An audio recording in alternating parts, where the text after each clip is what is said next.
Good morning, Estelle and Mr. Nodada, and all on the platform. A very good morning to your good selves. Good morning, Chairperson. How are you this morning? At least this morning, I'm very much energetic. I have no complaints, Estelle. That is very good to hear. Thank you. Thanks for asking. Thank you, Chairperson. Morning, Chair. Morning, Mr. Nodada. How are you? I'm good, Chairperson, and yourself? You sound very tired. You sound very tired. You can't be that tired, and I'm this energetic. Not really, Chair. Not really. I'm ready for the meeting. Thanks, Chair.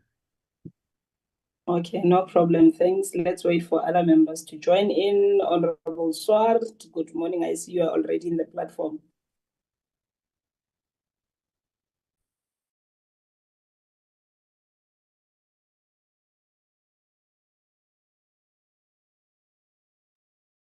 Honorable Swart, I don't see a mic next to your name. There's a there it goes. How are you, Mr. Swart?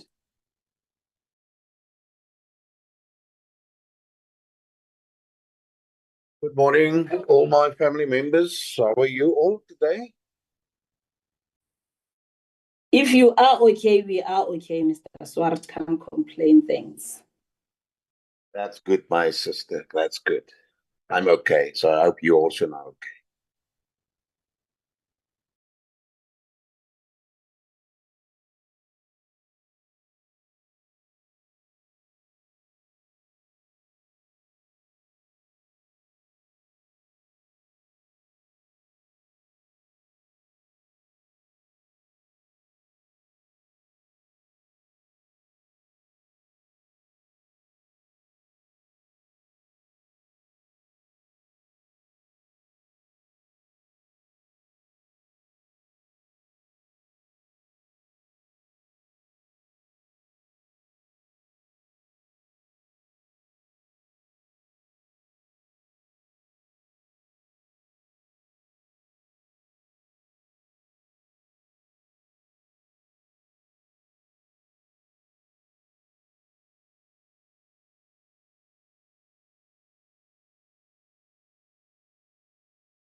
Morning, Chair. Morning, colleagues. Morning, everyone on the platform.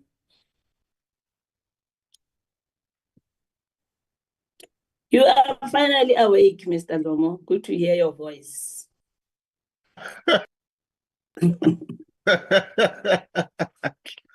Long time ago, Chair.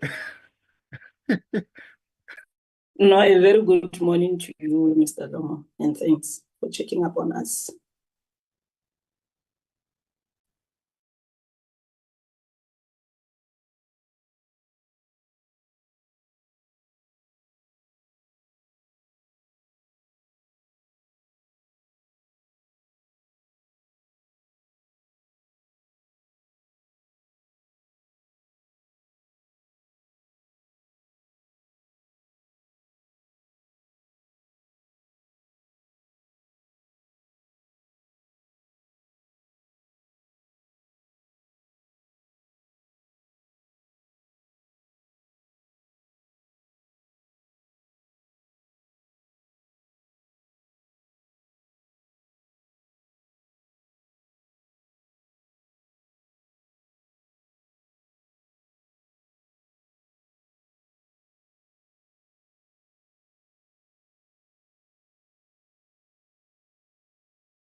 Recording in progress.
Colleagues, it's exactly 10 o'clock, and let me take this opportune moment to welcome you back to our first meeting of the first quarter.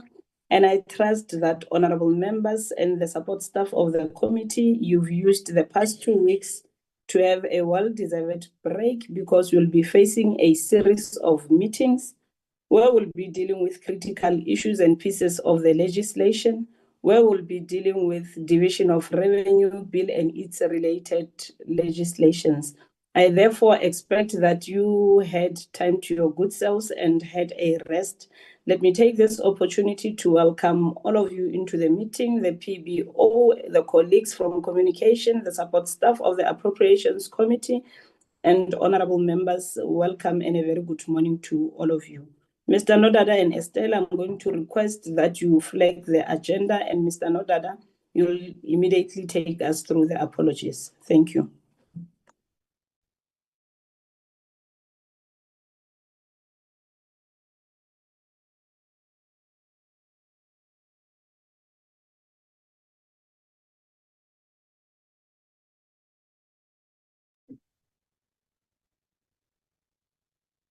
Thank you, Chairperson. Good morning, Chairperson.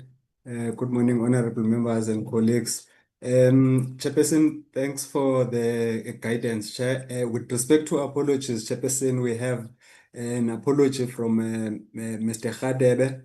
He is attending Barbados at 68th Commonwealth Conference General Assembly. I'm anticipating that, Chairperson, we might not have Honorable Ndlovu, or if she does attend, she might not fully participate in the meeting, because I saw her apology with respect to the House Chairperson's meeting for yesterday, that she is attending, classes this week. Thank you, Chair. Thank you, Mr. Nodada. If we have an apology from Honorable Ndlovu, it will be forwarded through your good self as the Secretariat of the committee. And maybe you forgot to mention, I also received an apology of the committee's researcher, Yolanda. She's on her annual leave, so she will not be able to be with us in today's meeting. Am I correct, Mr. Nodada? Yes, Chairperson, that's correct. Apologies, Chairperson, for missing to indicate Yolanda's apology. Thank you, Chair. Thank you very much. Honorable members and colleagues, we meet with the Parliamentary Budget Office, the independent non-partisan advisory office that was established through the Money Bills Amendment Procedure and Related Matters Act of 2009, as it was amended in 2018. This act gives Parliament, and especially the Committee on Appropriation, the power to amend and oversee money bills and the broader fiscal framework with the technical support of the PBO. Colleagues, today the PBO will be briefing us on two important matters that go right to the heart of our oversight work as this committee. They will firstly deal with an analysis of the Special Appropriations Bill, which is Bill 22 of 2025, looking at the reasons behind the additional funding requested by the executive and how sustainable it is for the fiscus and what it means for the medium-term expenditure framework. And secondly, the PBO will be dealing with the municipal finance brief for Q3 of the 2024-25 financial year, which unpack how municipalities are performing on revenue and expenditure, how well they are using conditional grants, and the governance and service delivery challenges that persist. Colleagues, both briefings will give us the independent insight we need to ask, and we honestly need to thoroughly engage and to ask right questions so that it will be easy for us members of this committee to can be able to play our oversight and hold departments and municipalities to account. And we also have to ensure that every rand allocated delivers value to our people as we are public representatives. I will not waste any time. I'm going to welcome Dr. Jantjies, who will lead us on the presentations to the committee. Thank you very much, and over to you, Dr. Jantjies. Good morning, Chairperson and members. Thank you so much for the opportunity and welcome back from your 2 weeks break. We really appreciate the opportunity to present today. I'm with the team on the platform. I'll do some quick introductory remarks and then the colleagues will take us through the presentation. The outline just shows exactly what the Chairperson indicated we'll be doing. And I think, next slide. Okay, next slide. I think members already know about the PBO. Next slide. The next slide, just this an outline. We're really going to be looking at the special appropriations, but I think around the municipal finances, Chair and members, we're going to give you a quick overview of some of the issues and then focus on the Q3, but also because the time has lapses, also some of the synopsis of the last quarter of the year thereof, and highlight some of the issues that we've raised before, but we've known about them, and some of the proposed approaches to try to deal with the issues facing local government, particularly look at the importance of the sector in the service delivery.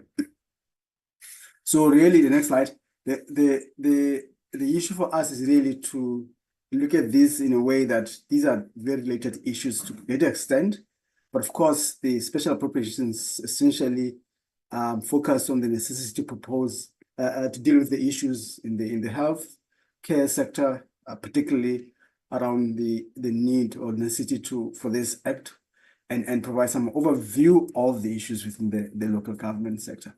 So really, our approach is provide the insight to enable members to do the decision making and oversight in these 2 important issues. As always, Chair will be there for further inputs from the committee. So I think the first slide, the next slide, you skipped the slide that I'm supposed to close on. The one before this one, yes. I was saying, Chair, these topics are somehow interrelated.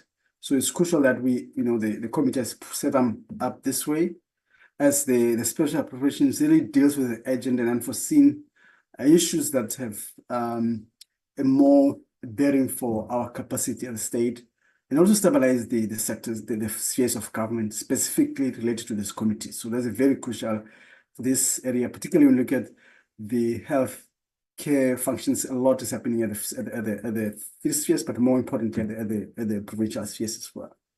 This bill is critical to ensure the continuity of essential services and mitigate the impact of recent shocks. We know what happened after the elections in the United States, and that really impacted our healthcare sector as a whole.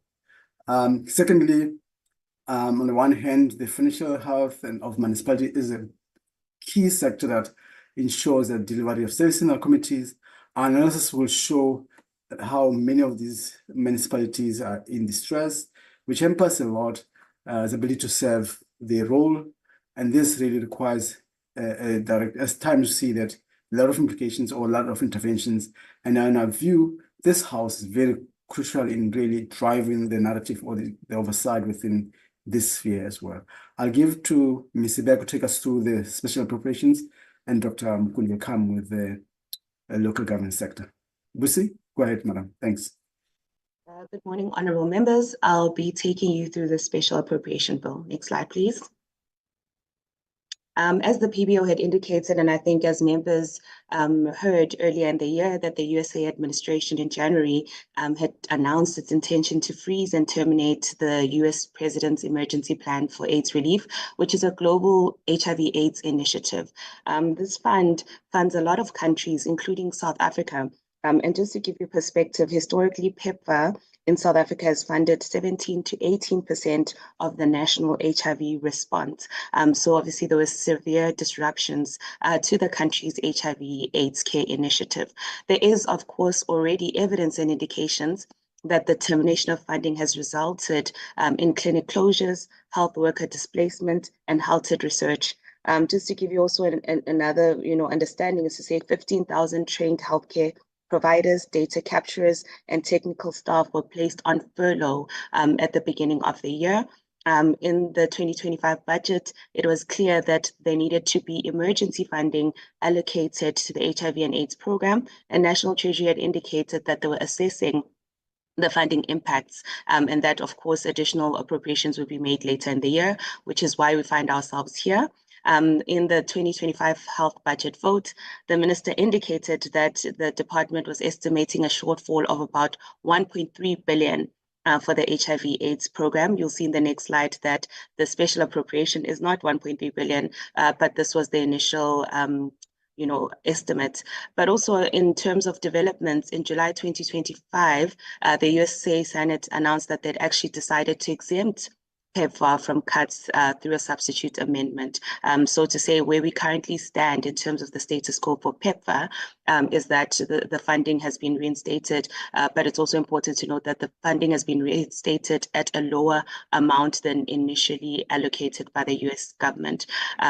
So that is, it means that globally there's still uncertainty around funding, and particularly how much funding will be put in the future. Next slide, please. As members know, the bill allocates 754.5 million to the health vote. Majority of this, we'll see that 96%, 722.4 million, is actually towards transfers and subsidies. As members will note, most of the money is going towards conditional grants.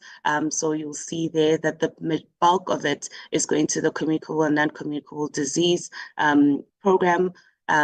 And there it's the district health programs grant and comprehensive HIV and AIDS component, which is 590.4 million. So that is the bulk of it is going there.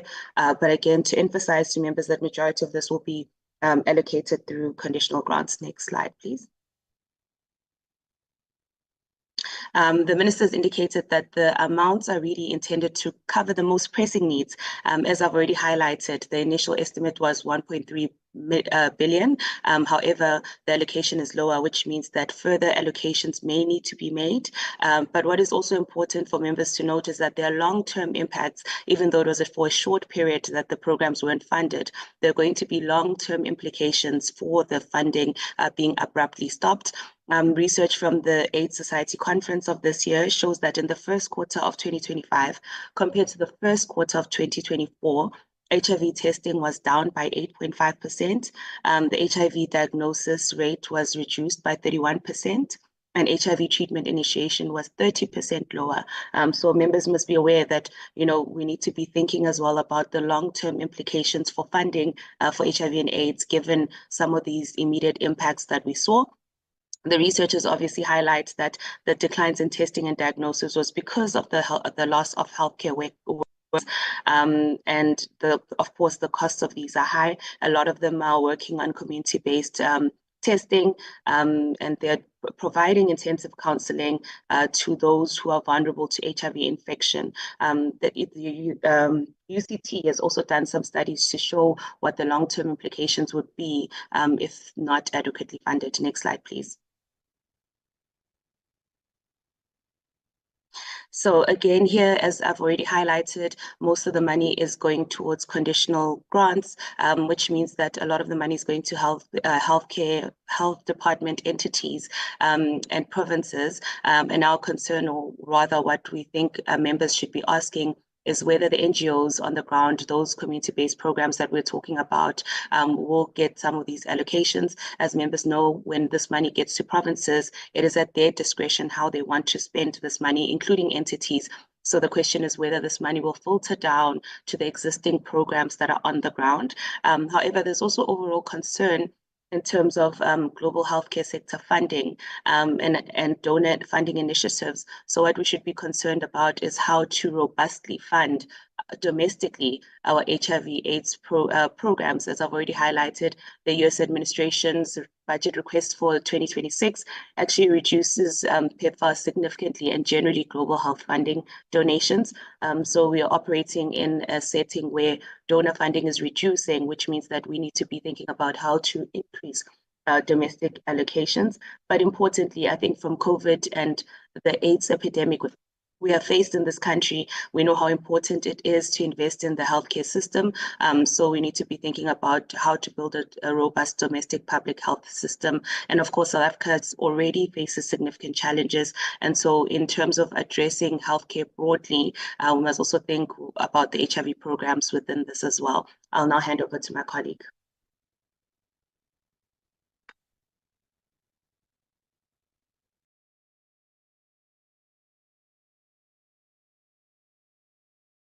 Mukundi.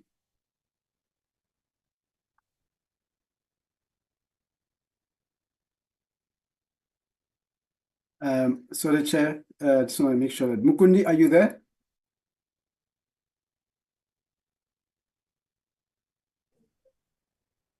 Okay. Dr. Jenkins? Sorry, I'm just seeing what's going on. I think he got kicked out of the meeting. Okay. Let me continue. He is there. I think he's muted. He's speaking when he's muted. Mukundi? Apologies for that. My system is back online. Good morning once again, Honorable Chair and members. Mukundi Mapanga is my name. I'm just going to take you through some of the issues around municipal finances. So basically, the constitution of the country provides a framework and requirements for municipality to provide basic services such as water, electricity, sanitations, and these are funded through own revenue. Or the purpose of the previous white paper was that municipalities are going to finance most of this cost from their own revenue. So we use Section 71 MFMA reports to be able to provide these quarterly reports to members so that members are able to are aware of the development and they can easily exercise their oversight functions. I just thought we should start maybe with what the president announced in his 2025 State of the Nation address when he was addressing issues around local government. He did acknowledge that there are a number of issues affecting local government generally, and then the government is proposing a certain intervention. Issues around service delivery, failures around roads, electricity, sewer management, and everything else. So the idea was that the government would then propose interventions such as the establishment of ring-fenced utilities for water and electricity. We saw that the National Treasury has announced metro trading services to be able to reinforce this type of services so that funding generated from those particular utilities is then reinvested to ensure that before funding is used for other services is then reinvested to those critical areas. However, there are concerns from municipalities that this then might even lead to more problems, as municipalities then are going to be, the source of funding is going to be reduced because money raised from those critical services has to be reinvested to those critical services before it goes to other service areas. Also, the issue around lack of technical skills and resources, the president highlighted that, and then the idea was to expand support to struggling municipalities. I had the privilege of attending a SALGA meeting over the last 2 days. So when we're interacting with municipalities, you could hear that this issue of technical skills and resources is also a key issue, because sometimes municipalities, due to their categorizations, they're categorized at a different level, which means that whatever resources that they employ, for an example, if they were to employ engineers, they're supposed to pay them around a certain level of amount depending on how they're classified. If they want a properly qualified engineer, for an example, the market would require such a person to be paid anything from 1.5 million. However, those type of municipalities, because of how they're graded, you'll find that they can only be able to pay up around 800,000. So those are some of the issues that are facing municipality. Insufficient reinvestment in infrastructure.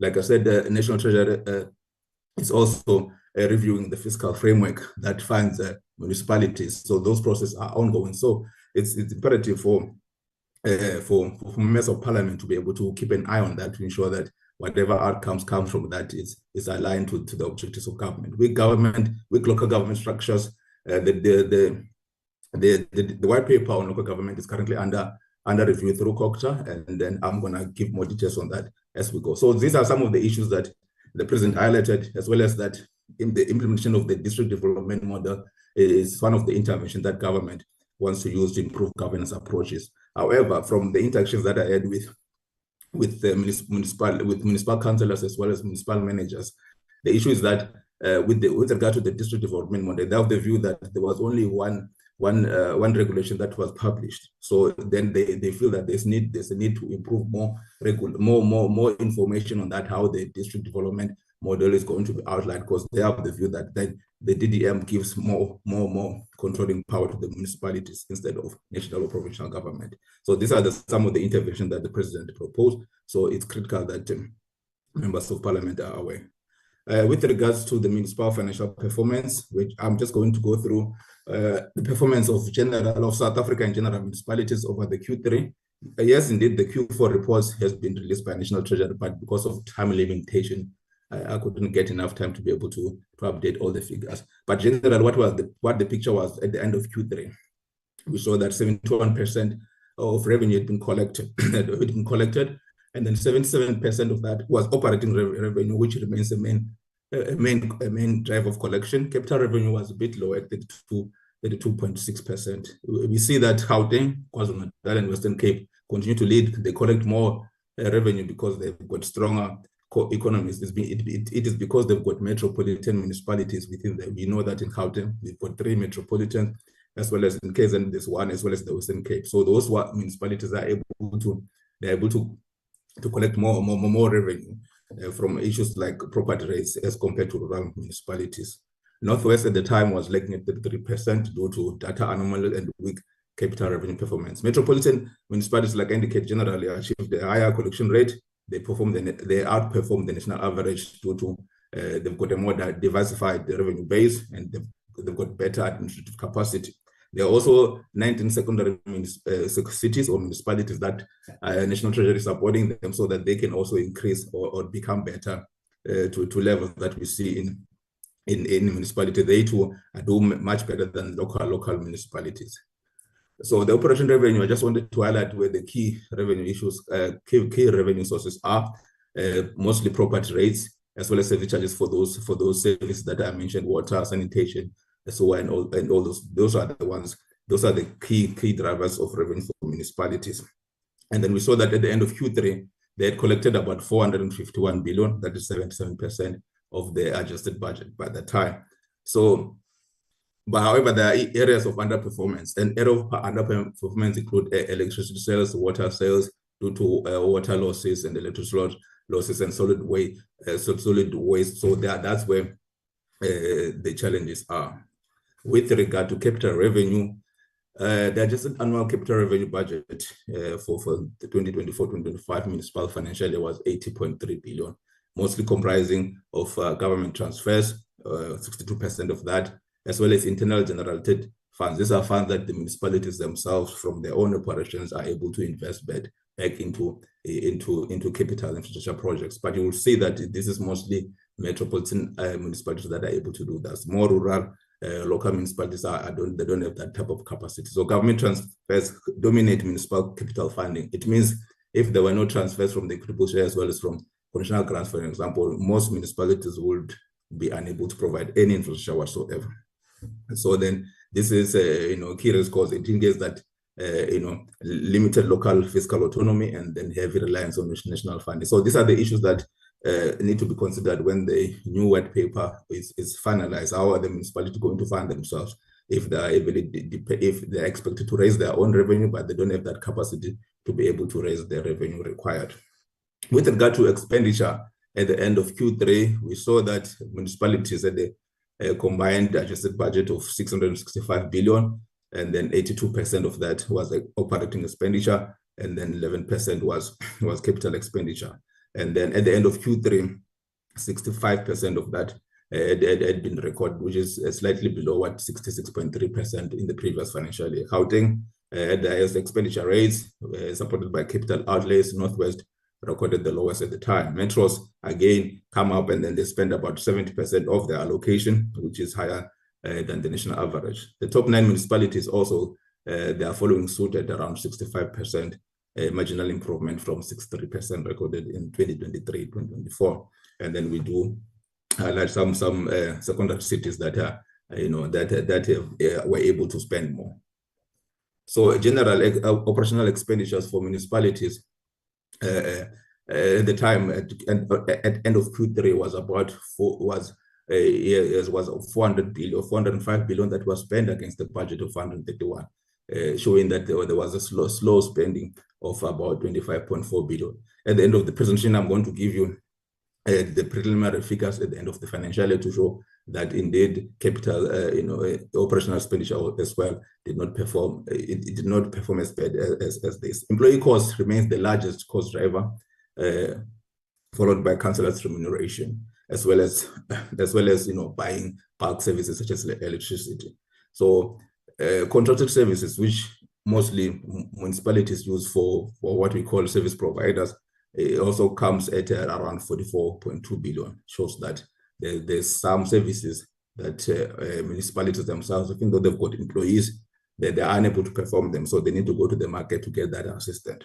So when I was attending some of these local government conferences, so the local government was of the view that there's a need to explain why they sort of depend on contracted services. It's the same issue I was explaining, that because of their budget, they themselves, they cannot go to the market and get an engineer, for example, who needs to be remunerated a certain amount. So the best way for them, it would be to use this type of services. So those are some of these issues that need to be taken into account when the white paper, the current review of the white paper is currently going on.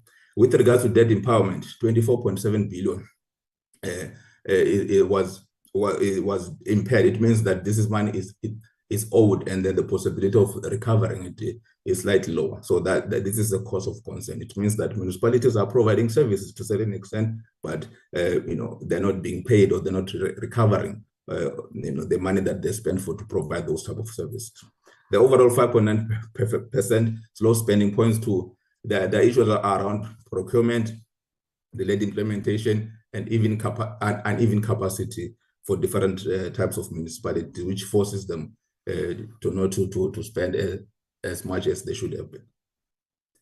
With regard to capital spending and funding and expenditure, as I indicated earlier on, the budget is 80.4 billion, but we saw that at the end of Q3, spending was 26.2 billion, or 47%, showing slower spending of 29.5 billion. This figure doesn't change much at the end of the financial year. So those are some of the concerns that we see, because some municipalities are saying we're not adequately funding. However, they are unable to spend the funds that are available because of those technical aspects, as well as capacity issues to be able to plan for the funding, as well as to be able to ensure that the processes are in place. Yes, some municipalities argue that local government is highly legislated, and there are too many regulations, but those regulations generally are there to ensure that municipality functions. This figure just shows an update on performance of conditional grants. I won't go into details with regards to infrastructure, to those that do infrastructure, those ones that are more into capacity in municipality. So the total conditional grants for the financial year was about 50, total, all of it was about 52 billion, but direct transfers to municipalities accounted for 44.9 billion. That was what was approved, but the transfers at the end of Q3 was 38.8 billion, and then 50% of that amount was spent, as well as with indirect grants.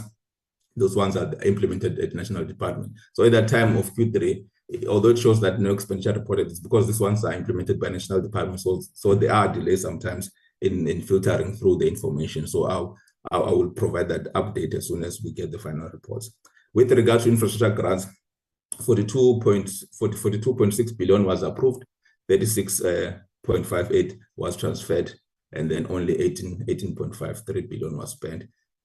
I just highlight the performance of key municipal grants, such as the MIG, which was allocated 17.1 billion, but at that time, at the end of Q3, the expenditure was only 50%. The transport grant as well was at 68%, as well as the INEP, which is concerned with electrifying or connecting people or municipalities that are not connected to the grant. It was at 56.9%. The municipal disaster grant at the time was only 21.1%, despite some of the funds rolled over. So there were funds that were allocated in the previous financial year, then they were rolled out because the municipalities concerned didn't have the capacity at the time to be able to spend that money. So those are just some of the issues that we thought we should just highlight to the committee.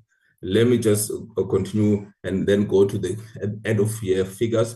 I just did one slide just to show how the figures look like at the end of the year, because I was currently presenting Q3 performance. At the end of Q4, total revenue collected was 93%, and then expenditure was 90%.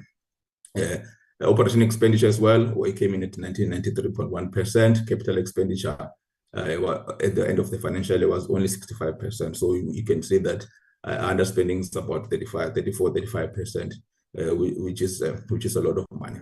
Consumer debt at the end of the financial year amounted to 427.7 billion, 26% from the previous financial year. So actual collection of revenue was at 72.9% versus a target of 94.8%. It means that municipalities were expected to collect 94%, but they were only able to collect 72%. And then you will see that most of that collection rests within metropolitan municipalities. So local municipalities as well as are continuing struggling. So then municipalities in general, they are owed a lot of money. 427 billion is a lot of money. If they had it in their coffers, it will help them to implement some of the projects that are indeed needed. Outstanding creditors, this is the amount that municipalities owed at the end of the financial year. It was at 156.1 billion. And then 73% of that debt is over 3 months unpaid. So it shows that municipalities are under severe stress, which means that the cash flows is not positive. Conditional grants at the end of the financial year shows that only 28.6 billion or 66.1% was spent of the 43.2 billion. So it means it then shows that at the end of the financial year, there's a lot of conditional grant money that remain unspent. Municipalities with negative cash flow, it was 49 municipalities at the end of the financial year out of the 257. Overall underspending of all municipalities stood at 86.5 billion, which is 13% of the adjusted budget. It means that this amount from all municipalities, amount that municipality could not spend. So then these are also the areas where we need to question municipality when they say that they're not adequately funded. They argue that there's a need to review the DORA to increase allocation to local government, but then there remains a lot of money that every year is unspent. I thought maybe I should also move on to Section 139 interventions, where we just highlight, because this committee requests us to do some work on Section 39 interventions. So basically, the purpose of this intervention is to stabilize municipalities facing service delivery challenges, governance challenges, as well as financial challenges. It's based on Section 139 of the Constitution, which empowers provincial as well as national government to intervene when municipalities fail to fulfill their basic obligations. There are different types of intervention. There's the 139A, B, C until 5. These ones deal with the directive issued by municipal council to fulfill obligations, provincial assumption of specific functions, dissolution of municipal council and appointment of an administrator, financial recovery plans for municipalities, as well as when national government intervenes when provinces fail. So there are different types of interventions within the 139. The key objective essentially is to ensure that there's continuity of provision of services, to restore governance and protect fiscal stability in the affected municipality. When we did our research, we found that at that time, there were 33 municipalities under interventions across provinces. Some municipalities they've been under intervention for more than 1 or 2 financial years, or there were repeat offenders, which was a cause for concern. Predominant type of intervention was mostly around financial recovery plans, which highlight fiscal distress, as I indicated earlier. Highest concentration was in the Northwest, in KZN, as well as in Mpumalanga. National interventions, the 139 subsection 7 interventions were at those 3 municipalities in Mangaung, Likwa, as well as the Tsobota. The key insights from our analysis, we saw that there's persistent governance and financial failures despite repeated interventions. Also, studies as well as previous studies also indicate that there's a level of political interference as well as implementations, which then undermine the efforts of Section 139 interventions. Fiscal mismanagement remains the dominant trigger of such interventions. So the key focus areas, I would say, is to assess the effectiveness and sustainability of current interventions, to strengthen post-interventions support and accountability mechanism, to reassess the design of this 139 framework to address the root cause, not just the symptoms. Yes, and then we thought it was imperative just to share some local government developments, what is happening in the sector that might be of interest to MPs. This slide just highlights the local government audit outcomes as per the Auditor General for the previous financial year. The current financial just came to an end, so the report, we expected the report later on. So the previous financial year's report from the AG shows that there are a number of issues, as well as that 5% of municipalities, they provide financial statement late or not at all. There are unfunded budgets, 113 municipalities, or 44% of municipalities have got unfunded budget. It means that the budget that they put forward, they don't have necessary revenue or finance to be able to implement them. That's what it's a cause of concern. The unauthorized expenditure, the AG highlighted at 31.79 billion. It means it's expenditure that not follow municipal regulation. Fruitless and wasteful expenditure. This is expenditure that could have been avoided and reasonable care being taken. It's around 5.27 billion. Water losses it accounts for 14.91 billion. It means this is the water. Sometimes when you drive through some street in our municipality, you will see it flowing. That is the water that is unaccounted for water. It just means it's water that the municipality is unable to recover. Electricity losses. It stands at 22.37 billion. We've seen that there are a number of people who are connected, as well as big business that are connected to the grid without paying. So the cost thereof is 22.3 billion only in the previous financial year. The debt that is owed to Eskom as well as water boards amount to 76.64 billion. Material irregularities identified by the AG amounted to 8.74 billion. So these are some of the challenges that municipalities are facing. They've been well documented from the president himself to all the advisory bodies. So these are the issues that, when the white paper is finalized, should be able to take into consideration. Clean audits remain limited, and with notable regression across several provinces despite targeted interventions. The pattern continues to undermine fiscal transparency, governance, credibility, and public trust in local government institutions. And like I indicated, the review of the white paper is ongoing. COGTA is doing that process. The review seeks to address such issues that are highlighted in this presentation, such issues that have already been highlighted by the president himself. This review actually matters because then it tackles fiscal reforms issues, governance issues, institutional design, community trust, new realities, because currently, like I indicated with regards to disasters, that was unspent for 24 billion. It shows that there are new realities facing municipalities, such as climate changes. All these things need to be accounted for. So the white paper that was designed then is not adequate to be able to address those things. As well as I indicated previously that the white paper was of the view that municipalities are going to raise about 80% of revenue from their own revenue to sustain the operations. We have seen that that is not realistic in the current environment. So there's a need to review all those issues to ensure that they conform to the current demands that municipalities are facing. Implications for oversight, I would say, to ensure that outcomes shape budgets, fiscal transfers, and mandates. Success could stabilize municipal finances and service delivery, but weak implementation continues to pose risk. So these are some of the issues that the white paper should look into fixing. Finally, there's an issue around, like I indicated, that National Treasury currently introduced metro trading services reforms. The purpose thereof, according to them, is for the government to turn around declining performance in those key sectors like electricity, water, sanitation, solid waste. Initially, this is introduced to 8 metros only. So it's an incentive-based approach. It means the National Treasury is going to make around 44 billion available over 6 years, rewarding those metros that meet certain specific key performance areas.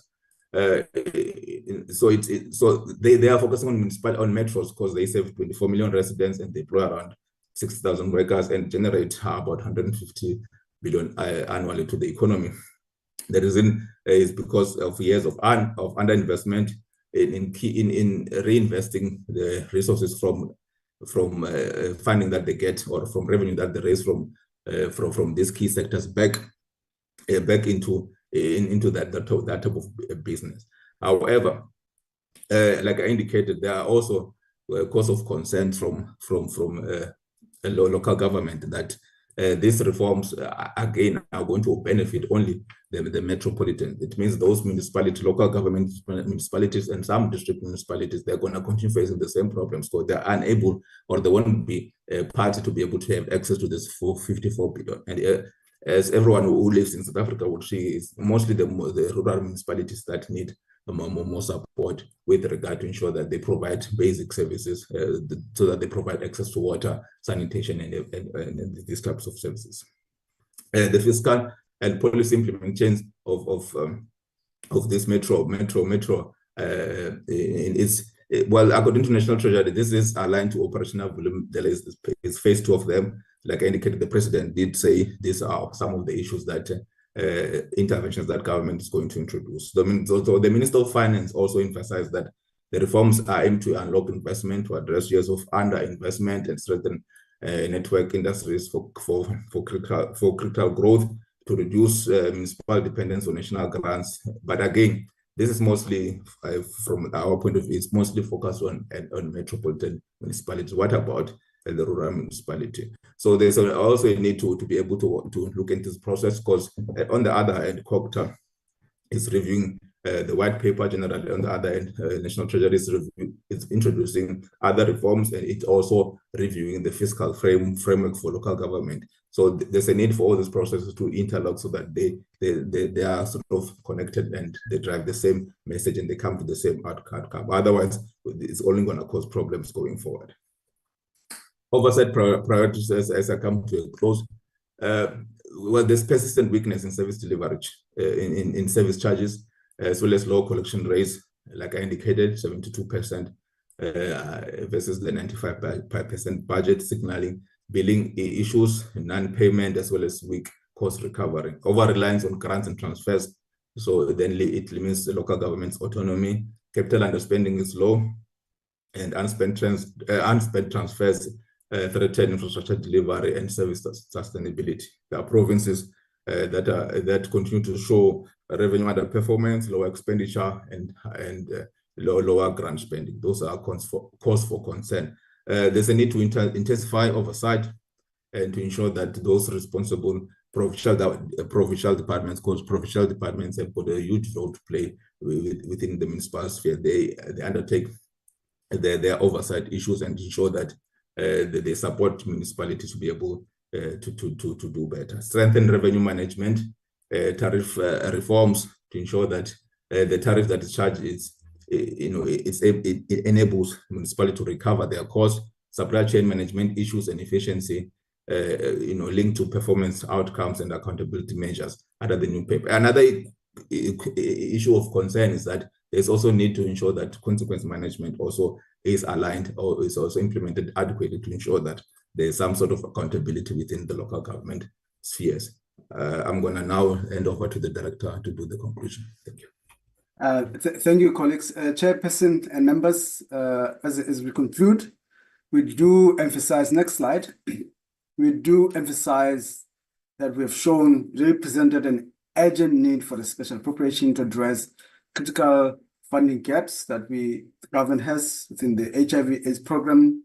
As we've seen, the situation was unforeseen changes in international donors. We see there's a greater gap in that regard. The proposed amount is essential to prevent reversal of the gains we've made in the public health over the years, particularly remember how much, when you look at the lifespan was way improved over when this program was really gaining grounds in that regard. So basically what we're saying, Chair, we do support and encourage for a swift passage of this appropriations bill from this important house. When coming to, next slide, please. When you come into the appropriations when coming to the fiscal situation in the municipality, we've highlighted pieces structural weaknesses. While there are pockets of resilience, you see when Mkundi presented some of the examples, the overall picture is one that's showing the declined revenue collections, particularly when you look at the more rural municipalities, significant spending, some of the key capital infrastructure or spending projects, and rising consumer debts that we've seen as well. These challenges threaten the viability of local government sector and the delivery of service in this regard. There's a lot that, in our view, this important house can play in really oversight, ensuring the improvement of the situation. Some of the key path forward required in our view, within these multiple fronts: strengthen oversight and consequence management, as Mkundi suggests now, improve project readiness and procurement efficiencies, targeted technical support for struggling municipalities, in support ensuring they've got these support technicians. Mkundi mentioned engineers and financial expertise, ensuring that the budget funds translating to tangible service delivery. Of course, one of the bigger challenges we've been raising over the years, Chair, members, is really assessing the budget efficacy around the level of services being delivered, but also the likely impact of services that needs to be delivered or that can be delivered. And we've shown over the years that we've seen a lot of decline around services, or you find that there are so much indigencies that are entitled to services, and we've seen that they've not been able to get, largely because of the budget issues, but also of the capacity in the local government. It's important, in our view, to ensure the implementation of the reforms that outlined in the revised white paper in this regard. Chair, members, we thank you so much for the opportunity, and we stand for any further clarity-seeking questions in this regard. Thank you so much. Hope we stick to a time. Thank you.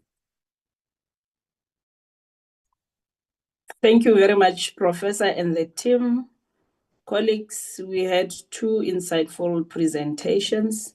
I'm now going to recognize hands that would like to discuss the two presentations, but I have a few questions on myself, but mine is more on the advice which the PBO can offer to the committee. The first one is that I want to check with your good selves on what is it that you can advise to this committee to use as a mechanism which will be put in place to ensure transparency and accountability, especially in the use of the additional 754.5 million. The other question that I have for you is that what do you think the committee can do to ensure that oversight role in Parliament is strengthened, especially in the context of special appropriation bill and municipal finance? And lastly, how can the committee promote a more integrated approach to addressing the health and municipal finance challenges highlighted in the document that has just been presented to all of us?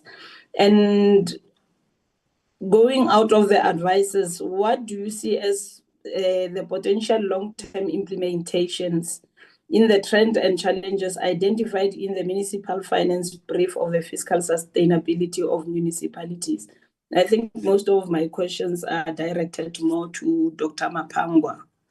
Thank you very much. I'm going to note the hands. The first hand will be Honorable Siwisa, Honorable Ryder, Honorable Brett, Honorable Swart, Honorable Majola, Honorable Ngumalo, you'll be the last. In that order, colleagues, Honorable Siwisa. No, thank you, Chairperson. Good morning, Doc, and your staff, colleagues. Let's welcome the advice again, Chairperson, pertaining to the third quarter and the special appropriation, specifically on health. So I've got only 3 questions, Chair. The first one will be on the special appropriation on health.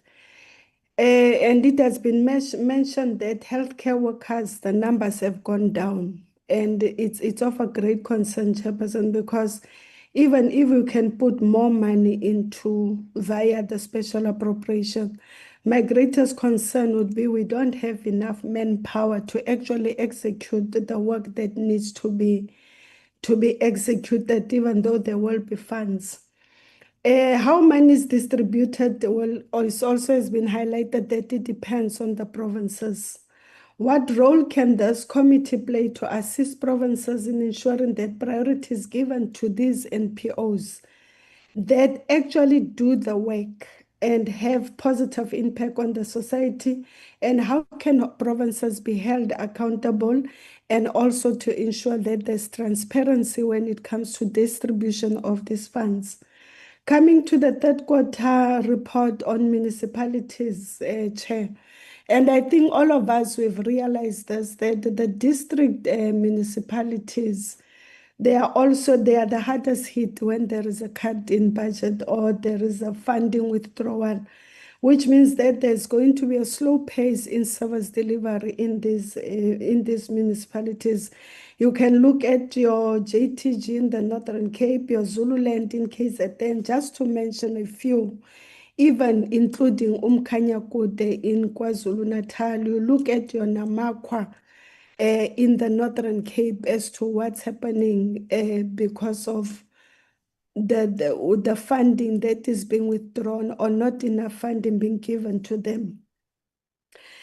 And so it means that there's going to be a serious lack of service delivery. Does this allocation sufficiently target these areas? And how can equitable share be tracked within to ensure that these rural municipalities are actually assisted into providing for service delivery? The issue of expenditure trends and efficiency. There is a great concern, Chair, of weak execution, which undermines the infrastructure delivery and service improvement. Why are municipalities failing to execute its mandate, which leads to delays in procurement, lack of project readiness? How can these municipalities be assisted to ensure that these barriers are addressed through policy implementations and budget amendments, Chairperson? Thank you very much. Thank you, Honorable Siwisa. Honorable Ryder, COC. Thank you very much, Chairperson. I would like to answer Honorable Siwisa's last question and say there's a political solution, not anything else, but let me not get into that discussion. Chairperson, thank you very much. I do think we've done ourselves a tremendous disservice today. I think coupling these 2 presentations together has not worked well. The first one is a very short one, though there is some analysis to be done. I think the second presentation requires a lot more time to unpack, and I can't help but feel that we rushed through that presentation. There's a lot more detail that was on the slides that I feel could have been presented, and in fact, there's much more room for discussion. But having raised that concern, Chair, let me get into the actual the 2 presentations. So the first one related to the special appropriation bill. What concerned me there, Chairperson, is the fact that the terminology on the slides, there was repeated references to the following phrases: it's unclear, it's uncertain, we don't know yet, there may need to be more, and there's a lack of certainty.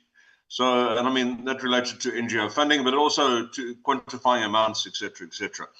We've had the same lack of certainty presented to us in the House through responses from both the Deputy President and the Health Minister himself, who are not being sufficiently forthcoming. And I'm not saying that they're hiding something. I just don't think that they know either what the full impact of this withdrawal of funding is, and then the re-release of the funding, but at a lower amount, etc. So I'm very concerned about the special appropriation bill, and I think I support the intentions behind it 100%. But it is a case of we are appropriating and therefore legislating. We're appropriating without a full picture, and it's kind of we're putting down a deposit, but we don't know what the end price is going to be. Is where we find ourselves at the moment, and I have huge discomfort with that, Chair. Now, what I do think that we need to hear, and I mean, as we're appropriating this money, we're reading in the newspaper issues around corruption at staggering scales in the health system in provinces. And as much as we are appropriating to compensate for a withdrawal of a funding source, we also need to be assessing the actual funding that the funds that are appropriate, how it's being spent. So I do think, Chairperson, that whilst the intentions behind this special appropriation as a short-term measure are laudable, I think that we need to dig into this quite a lot deeper and get a proper assessment of the provincial state of finances in all of the different health departments. Chair, I think that we as a committee, as we deal with the division of revenue through our sister committee, the Appropriations Committee, but as we deal with we are the Appropriations Committee, but I mean, as we deal with the appropriations, we need to understand what the money is being used for. And I don't think we've got an adequate picture of the provincial health departments. If one single hospital is able to steal 2 billion rand through their procurement system, it means we've got a serious problem that needs to be addressing it. It's no good going and praying about these things. We need to actually sit down and analyze properly what's going on. So I do think, as a committee chairperson, I believe we need a presentation, and I think PBO is probably best placed to put something together for us. I think it's quite urgent that it happens, but perhaps Treasury as well can give us a presentation on the state of finances in the different provinces. I also think that we need Treasury to answer us when the time comes on the NGO funding, the funds that were withdrawn from various NGOs that have been doing phenomenal work in conjunction with our health departments. They've been defunded. There's now a promise of additional funds, and there needs to be some certainty as to how these funds are going to be applied. Will it all go towards as usual salaries, or will we get some good service delivery going through the NGOs and the people actually on the ground? That deals with the first presentation, my inputs on that, Chairperson. Let's move to the second one. And as I say, I really thought it was an excellent data set, excellent information that we've received. There's a lot of analysis that can come through, but I felt that we rushed through the presentation, like I said. I think slides 15 and 16 were particularly confusing for me, where on the one slide we're showing a collection rate of 71%, and the next slide you're showing 101% collection. And I just didn't get that. We didn't see where the revenue slippage is happening on those two slides. However, when we got to slide 24, which dealt with 4 to 4, I thought that was perhaps the most telling slide of all. Frankly, that's the one that said that total revenue collected for quarter 4 was 93% of the adjusted amount. Now, that's not the story that we're hearing. The story we're seeing is that is revenue collection closer to 70%. That's what we're seeing consistently in struggling municipalities?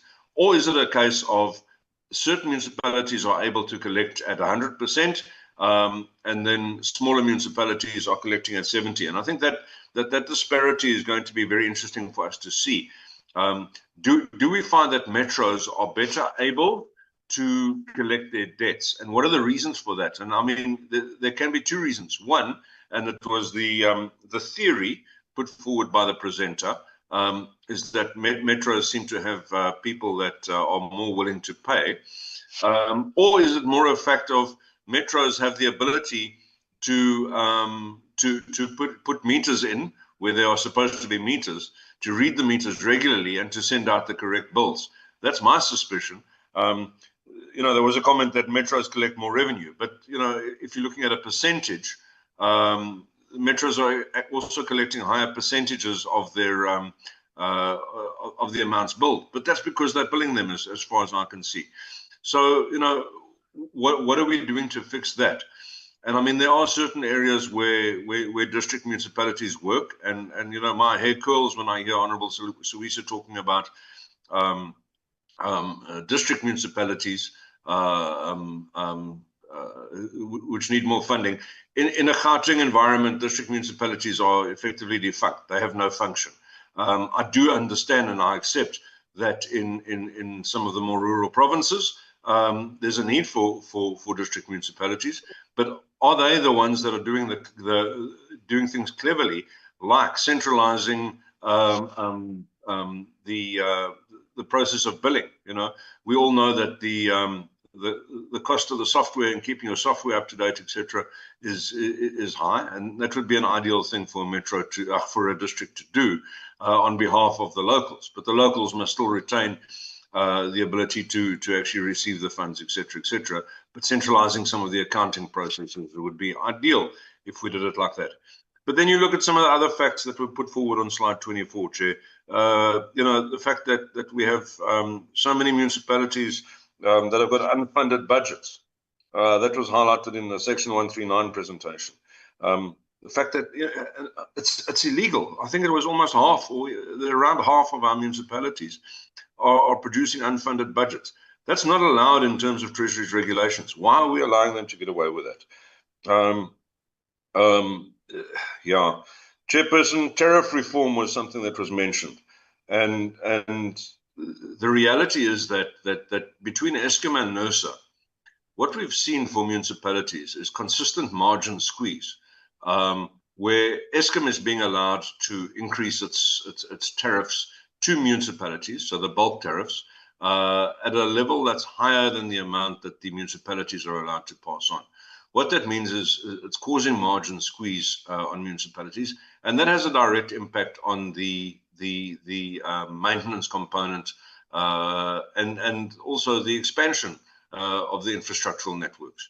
So you can talk about tariff reform, but you can't talk about tariff reform in the absence of a strong discussion around NERSA and the role that they play, because ultimately they're the ones that determine if that tariff reform happens or not.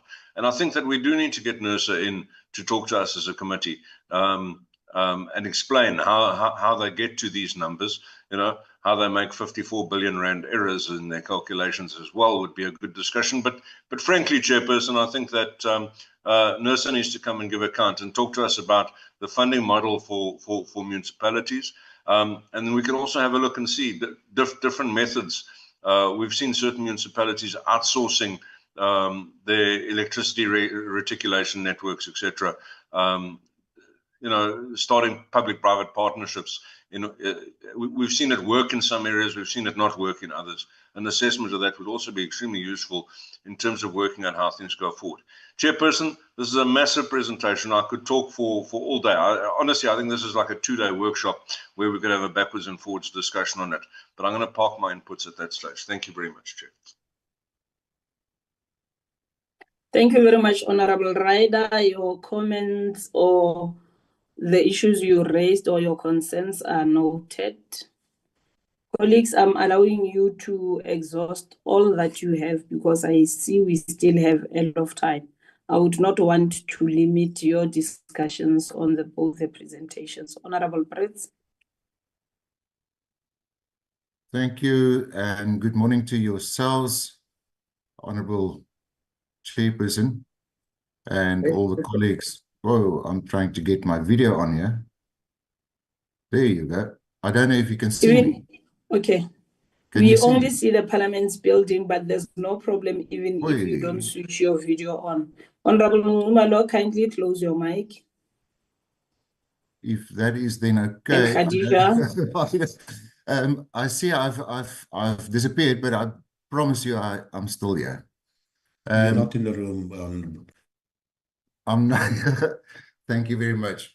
Okay, I echo quite a lot of sentiment that was raised so far, especially by the Honourable Rider regarding the Special Appropriations Bill. I want to take a further deeper dip into this additional 754.527 million rands, and I've quite a number of questions. Now, the background of my questions is the following. The whole issue and the scandal, I want to call it, that was breaking recently regarding the 2 billion rand that was looted at one single hospital in Gauteng, namely Tembisa Hospital. 2 billion rand that disappeared, and now, a few years later, we are faced with a question and the urgency to raise another 754 million rand. And the issue that I want to highlight is that what happens in provinces have a direct influence on national treasury and the national fiscus. Now, I've listened to the PBO and more questions arose after the presentation. And I think the presentation really called for a deeper dive into this bill. Now, first of all, can the PBO give us more information on how this amount of 754 million rand was determined and calculated? How is that made up? And when we have the detail on that, we need to find out what will this amount cover, the detail of the expenditure or expected expenditure. And then it also comes to the question of, does the PBO consider this 754 million rand to fully close the shortfall? We are attempting to plug a gap that was created by geopolitical tensions, but is it enough? And now we also have to bear in mind that earlier in this year, we were struggling to find money in the budget in order not to raise the national deficit or the budget deficit beyond expectation. But now we are faced with the question, what other budget items were shifted in order to make this allocation of 754 million possible at this stage, considering the economic indicators that were factored in when the budget was approved earlier this year? And immediately, if we look into items that were shifted, then the question arises, and that's my next question, will there be trade-offs in other sectors? And if so, what are those? Do we know? Now, looking at this bill and the allocation thereof, what it boils down to is another form of a bailout to the health department. And then the question immediately arises, bearing in mind the scenario of Eskom and the post office and others, when we bear that in mind, how can further future bailouts in the health sector be prevented, especially when unforeseen circumstances present itself, like it's happened now? And as it was pointed out, not even the president was in a position to furnish the House with details in this regard. But that was a few months ago. And hopefully we are in a better position now to find out what details can be furnished. We've heard a lot about accountability. But on accountability, whether the allocation sufficiently targets the 27 rural districts that is hardest hit by the funding withdrawal, bearing in mind that I come from a rural area myself, which is struggling, and our clinics are struggling. How will these rural areas be monitored, and how will they equitably receive the distribution? And in this regard, I also want to mention, Chair, that some of us sat on the so-called COVID-19 war rooms during COVID in 2020, and we saw firsthand how money filtered through the sand. And Tembisa is a very good example of what happened there. The next question regarding this funding is, do we have the assurance that the NHI allocation will not divert resources from other critical health services? NHI, I do understand that this allocation is intended to assist provincial departments, especially where in clinics where medication is needed. But how will this spending be tracked? Is there a mechanism or known mechanism that will be used to track the spending? Lastly, coming to the 132 million rand that is allocated to South African Medical Research Council, my question is, did the PBO done an analysis of the details of the proposed spending? And what is the PBO's recommendation regarding tracking the efficiency of such expenditure? Once again, it is about accountability, but I think the public requires practical steps, not only ideas. Honourable Chair, I'm going to come to the municipal finance brief. It is a very quick glance over a huge problem that South Africa face. The PBO, Dr. Jantjies, made reference to successful municipalities, and in the slide it stated that successful municipalities reflect stronger institutional capacity. And I think it's a profound statement. Now, let's look at the pillars of capacity, and that's governance, good governance. There is professional capacity, and then there is also the capacity to comply to policies and projects and programs, etc. Now, I want to take a holistic view of the municipal finance brief. And I want to come to the recommendations made by the PBO to add additional programs to existing problems which are experienced in municipalities will not necessarily address the magnitude of the problems that municipalities face, unless such programs address these three pillars that I've mentioned of institutional capacity. And according to me, the remedy applied must be relevant to the area and the issue being addressed. the picture that comes to mind, you don't bring a knife to a gunfight. You don't put plaster on to treat a snake bite.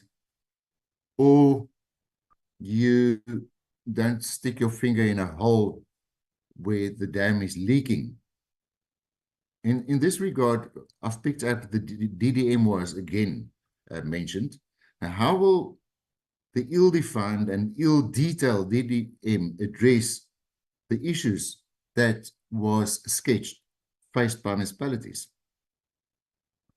And lastly, from a holistic view, that bothers me, and I think a lot of South Africans have questions, and that is the unfunded, unauthorized expenditure, fruitless and wasteful expenditure, losses, payments in arrears, and material irregularities, as presented in the slides, a total an amount of 150.98 billion rand. It is a staggering amount. It is staggering. Now the question is, isn't it time that we present more than only more programs, because it doesn't work, but come with detailed actions on how we can assist as the National Council of Provinces, how we can assist municipalities in distress? It is my opinion, and I may be wrong, and I'm open to discussion and open to change my mind. But Section 139 does not work. Something more is needed, and I would like to hear the PBO on the detailed proposal in that regard. And Honourable Chair, I think at this very moment, that's that.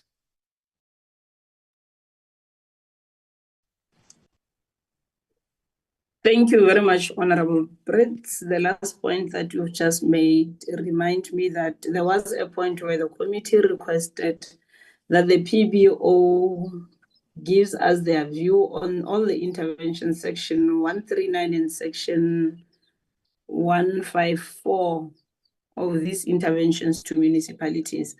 I think because at some point it was indicated that the PBO is ready, we will allocate time as part of our recommendation or decisions during the start plan to say that we must continually have these workshops as a committee, and I think that point must also be considered. Thank you very much for your submission, Honourable Brits. Honourable Swart, you may come in. Thank you, and good morning, all family members, PBO. Thank you, Honourable Chair. I think Honourable Brits addressed two of my questions also, but I really want to come to what Honourable Rade said. And my question is also, to address all our issues. There's a lot of things that we can say today, but my question is that, do we really listen to one another? We are a unit, we are a special committee,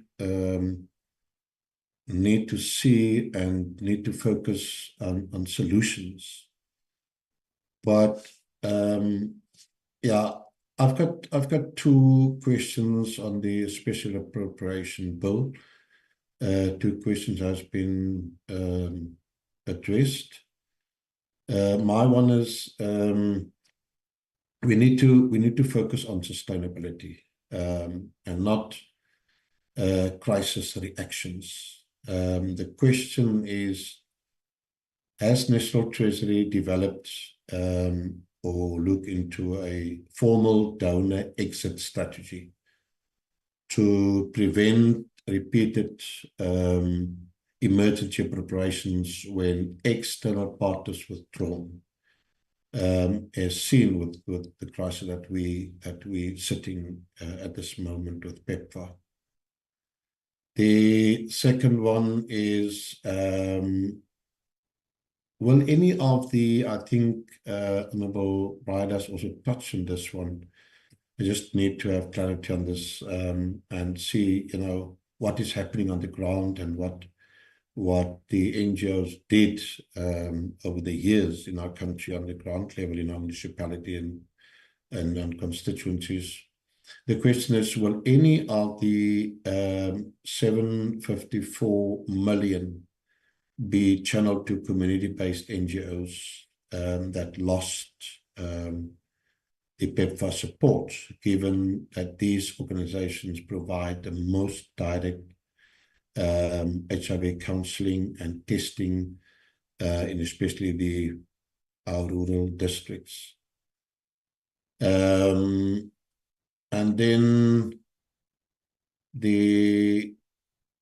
when considering that debt service costs now exceed 385 billion per year, how does Treasury justify additional spending through this special bill without worsening the fiscal consolidation path that we are on at the moment? And coming to the municipal finance brief, Honourable Chair, listening to what has been said and all the slides and the insights that was shown to us today, I'm worried as a citizen, as I said, coming from the municipal platforms. We're sitting with huge problems. We're sitting with management problems. And year after year, we must listen to our capacity problems and challenges in our municipalities. And then we also say that we need to strengthen our oversight. But what is oversight going to do if we not, come up with solutions with the problems with capacity? I can't even think of what is happening and what is going to happen in the years to come if we're not addressing the capacity problems and the human resources in our municipalities. That is cold face to our communities. That is a platform where the service delivery need to be rolled out to our communities. We're struggling with underspending, we're struggling with collection, and especially we don't spend the grant spending that was allocated to we're sitting with infrastructure problems. The poverty level in our community, in our country, becoming worsening by the day. And then also climate change is the other thing, but we don't spend our disaster funds. And this is a huge concern for me going forward. And we don't even, get serious about that there is no consequent management whatsoever. We can talk about consequent, but there's no consequent management in spheres of government. Questions that I just have to have clarified on is municipalities spend only 64.9% of the adjusted budgets and 47% of capital allocations. The question, what are the key causes? Procurement delays, lack of project readiness, or skill shortages, and how can Parliament ensure these weaknesses are really addressed? And then also on, I think, slide 22, it's just for that we need to come up with practical reform idea instead of only criticism. Would the PBO support Parliament establishing a public conditional grant dashboard, updated monthly to expose chronic underspenders and improve transparency on local level? Slide 31 to 33. With 54 billion allocated to metro trading service reform, what measures will ensure metros use these funds to improve service reliability instead of simply covering salary backlogs or old debts? And my last question, given persistent Section 139 interventions, Honourable Chair, and financial mismanagement, should Parliament legislate minimum professional qualifications for municipal CFOs and senior managers to prevent unqualified appointments?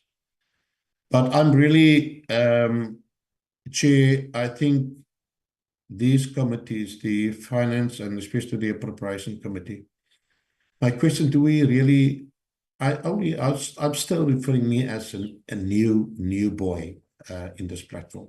But do we really, do what we are mandated to do? I think we really need to strengthen our oversight visits, but also need to, through the channels, need to address, I don't know how we're going to go forward if we not, speak to the issue of capacity challenges in our municipalities, because all these problems come down to management, and we can't manage our funds, we can't spend, and we can't manage our budgets. Honourable Chair, I think as what Honourable Ryder said, we need to sit, we need to strategize, we need to come as a unit, taking our challenged country forward. We can't go on like this. We really can't go on like this. It's worrying me. Thank you. Thank you very much, Honorable Swart. I share sentiments with you in how we play oversight, and maybe we need to stretch our wings when we do our oversight and never limit ourselves to the scope of work given to us as members of Parliament. Honorable Majola. Thank you very much, Madam Chair. Greetings to the members of the Appropriation Committee, and also greetings to the PBO.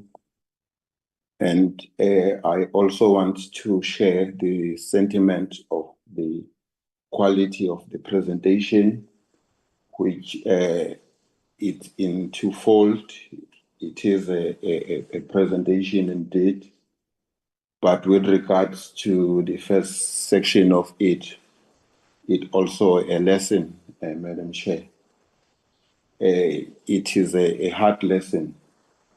It is teaching us, Madam Chair, that in future the issue of dependency, we must look at it at a very serious when it comes to depending to the other formations in order to execute our service delivery. Madam Chair, I'm looking at also the consequences of the withdrawal of this US aid fund and its consequences. Madam Chair, this might take us back to the situation where the HIV and AIDS was regarded as a killing machine, where we experience a number of deaths with regards to this. If you look at the number of HIV treatment initiative that has dropped even lower than 30%. So if the people do not get the treatment around this pandemic, HIV and AIDS, that results to death. Having said that, Madam Chair, I want to ask the PPO their opinion with regards to the paragraph on slide 9, where they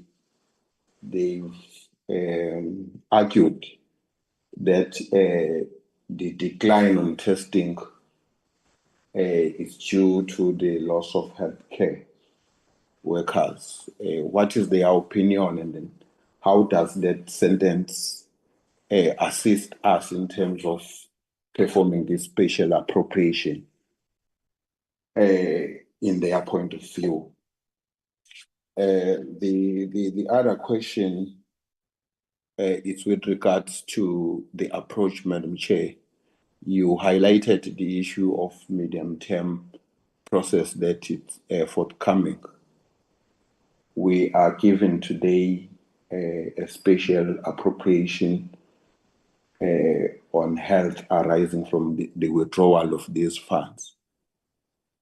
There are a number of issues that will arise which will influence us to do reappropriations or adjust the appropriations in other votes, even in health, based on the circumstances. There will be some issues that will force us to readjust the appropriations in terms of other votes. I want to check as to what was the specific reason we are zooming in this one specific issue, and then we don't look at the adjustment in the entire process, in terms of we are going to take here because of a non-spending, and then we'll appropriate here. Because soon, if we approach it in this way, there will be the Minister of Police coming and then say, well, with regards to the intelligence, I want the committee to consider the special appropriation. Are we intending heading to the mid-term adjustment to look at each and every item in isolation, and then we resolved that we adjusted here based on the particular issues? Unless, Madam Chair, this will be done before we do the entire budget adjustment. The comment around that, Madam Chair, again,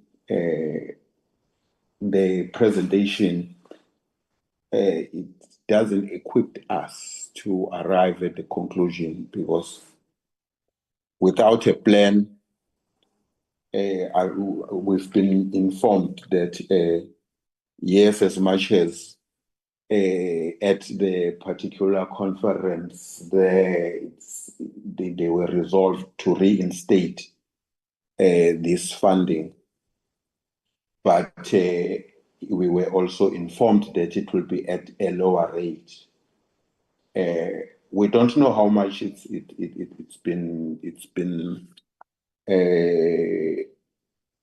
reinstated as a funding, and then what are the shortages with regards to funding this project that are highlighted there, in particular the most important one, the HIV and AIDS.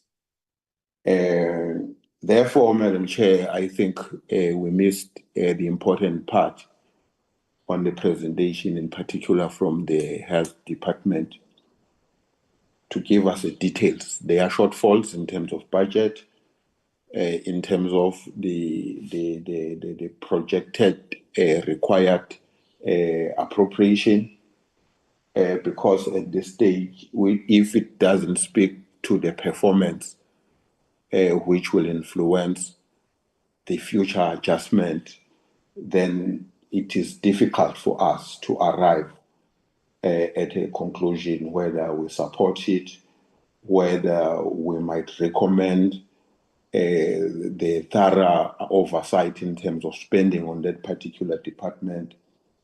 Therefore, I think without a proper plan and a report, stating the need of us to conduct this special adjustment, it will be really highly impossible. Moving to the next one, Madam Chair, again, which is a very bad picture with regards to the state of the local municipalities. My first question, Madam Chair, it starts from the SONA issues. There was a recommendation from the SONA that we need to ring fence the money that is being generated through water and through water and electricity. I want to get the position of the PVO with regards to that recommendation that speaks of re-fencing. There are services within the municipalities which are not revenue generation orientated. Then if we are given a recommendation that we must ring in fence the money, the revenue generated from those two services, then what will be the impact in terms of other services? The traffic, which are not, or which they've got a low capacity of revenue generating. And then how are we going to fund those services? Are we not, in other words, crippling the service? Because most of the services within the municipality are in one way or another dependent on the revenue generated arising from water and electricity. The second question is with regards to the two measurement tools in the form of the legislation mentioned here, which is Section 71, the monthly report, and the Section 52D of the Municipal Finance Management Act. Madam Chair, getting this report at the third quarter, where we are left with only 3 months before the end of the financial year, and then we are given a picture like this, where in slide 16 and 17, on those two diagrams, where it indicates that 62% of the municipal revenue, 62% is coming from the transfers, which in other words tells us that the municipalities are still categorized as a grant-dependent municipalities because they are battling to generate their own revenue. If 60% of the total revenue is coming from the transfers, then receiving the kind of report at the end of the month without getting the picture monthly, getting the picture quarterly, and then that will influence us to apply the monitoring measures to the municipality. I don't think, Madam Chair, it's giving us justice. You look at the expenditure part of it, where you find, whereas water and electricity is contributing negative revenue, but when you look at the expenditure part on slide 17, 35% is being spent by municipalities on bike purchases. Then we are getting it at the third quarter. Maybe if we had this picture at the beginning, maybe one will have an intervention to say, does the credit and debtors control in the municipalities are applied as per the legislation requires? What are you saying with the 30 days debt? What sort of intervention do you do at that stage? Again, Madam Chair, with regards to that slide, the expenditure part, I don't think also it's appropriate to receive a report where it tells us that there is an expenditure of 27%, but we are not given a breakdown of it. It says other expenditure is 27%. What does it incorporate the 27%? Because having that such percentage, and it opens a room for the corruption, because we don't know what that percentage of other expenditure is. Well, in conclusion, Madam Chair, I don't want even to go in details, but I've just highlighted the few conditional grants. Municipalities can't raise their revenue. They are dependent on transfers. Well, the central and the national government do assist by availing funds to the municipality through various listed grants fundings that are there. I was just looking at the third quarter. The MIG was allocated 17 billion, and then the overall they've spent 8 billion, which is, percentage speaking, is 50%. There are a lot of them, Madam Chair, which are below 50% at 3 months before the end of the financial year, which we were given the last picture of the financial year on, can't remember which slide it is, slide 24, where the issue of grant spending is sitting at 61% at the end of the financial year. Madam Chair, it makes it easy when it comes to the midterm or the budget processes to approve the issue of grant funding if the municipalities, when they are giving these transfers and then they are failing even to spend. On the other hand, you look at how they've managed their debt. Instead of collecting 94%, the actual is sitting at 72%. Meaning, well, because they are sitting comfortable because they know that their transfer or the central and the national government will come with the money for our capital projects. Well, we note, Madam Chair, the recommendation from the PBO, but we seem to get a same outcome, Madam Chair, year by year. I'm not sure whether these recommendations from the PBO, how are we going to monitor ourselves as to whether these recommendations are implemented to change the picture of the municipalities like this. Thank you very much, Madam Chair. Thank you very much, Honorable Majola. Honorable Numalo. No, thank you very much, Chair, and my greetings to your good self and all the members of the committee and also the PBO.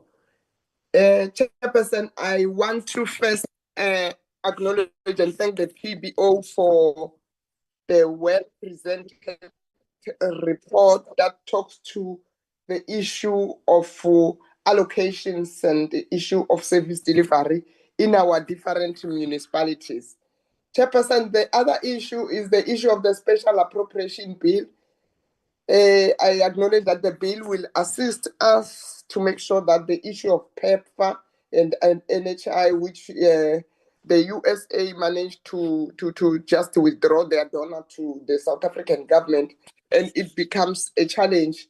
Chairperson, the PBO is also assisting to look at the issue of those donors, how are they going to be distributed equitably, or to be distributed and be informed by what?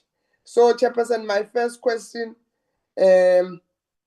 which I want to raise on the issue of the question on the special appropriation bill aimed at probing rational fiscal sustainability. A service impact of additional appropriation, it says that this appropriation, it will assist us to make sure that we close the gaps that have been created, like I've said before. But my first question is based on the amount of 754.5 million figures. The bill allocated an additional 754 to address the donor gap, as I've said. So the appropriation, special appropriation, should ask as to how the figures was determined, whether robust costing model were applied, and whether the PBO consider it sufficient to fully close the shortfalls. So these are some of the things that the PBO must be able to assist us on that. The other issue, the donor withdrawal and sustainability. Yes, it is a challenge that donors have been withdrawn in South Africa as far as the HIV and AIDS is concerned. The donor dependence exposed the health sector to the committee should we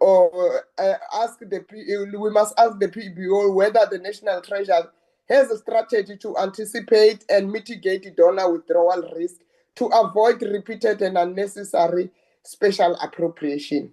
So these are some of the issues that we need to be assisted by the PBO. HIV and AIDS and TB service continuity.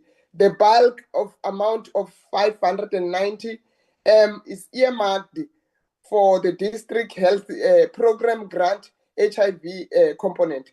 The committee has got an issue to say that is it enough to prevent disruption of HIV, TB services and meet treatment target. We know that there's an issue of health prevalence, health age prevalence that has assisted to make sure that most people live longer even if they're HIV positive. So with this special appropriation bill being added, will it be enough to make sure that our people are not losing their life earlier like it was before? So after the withdrawal and before the withdrawal, we must be able to measure as to whether we can be able to do things on our own without those donors from the USA. The other issue, I'm moving to municipality now, looking at the issue of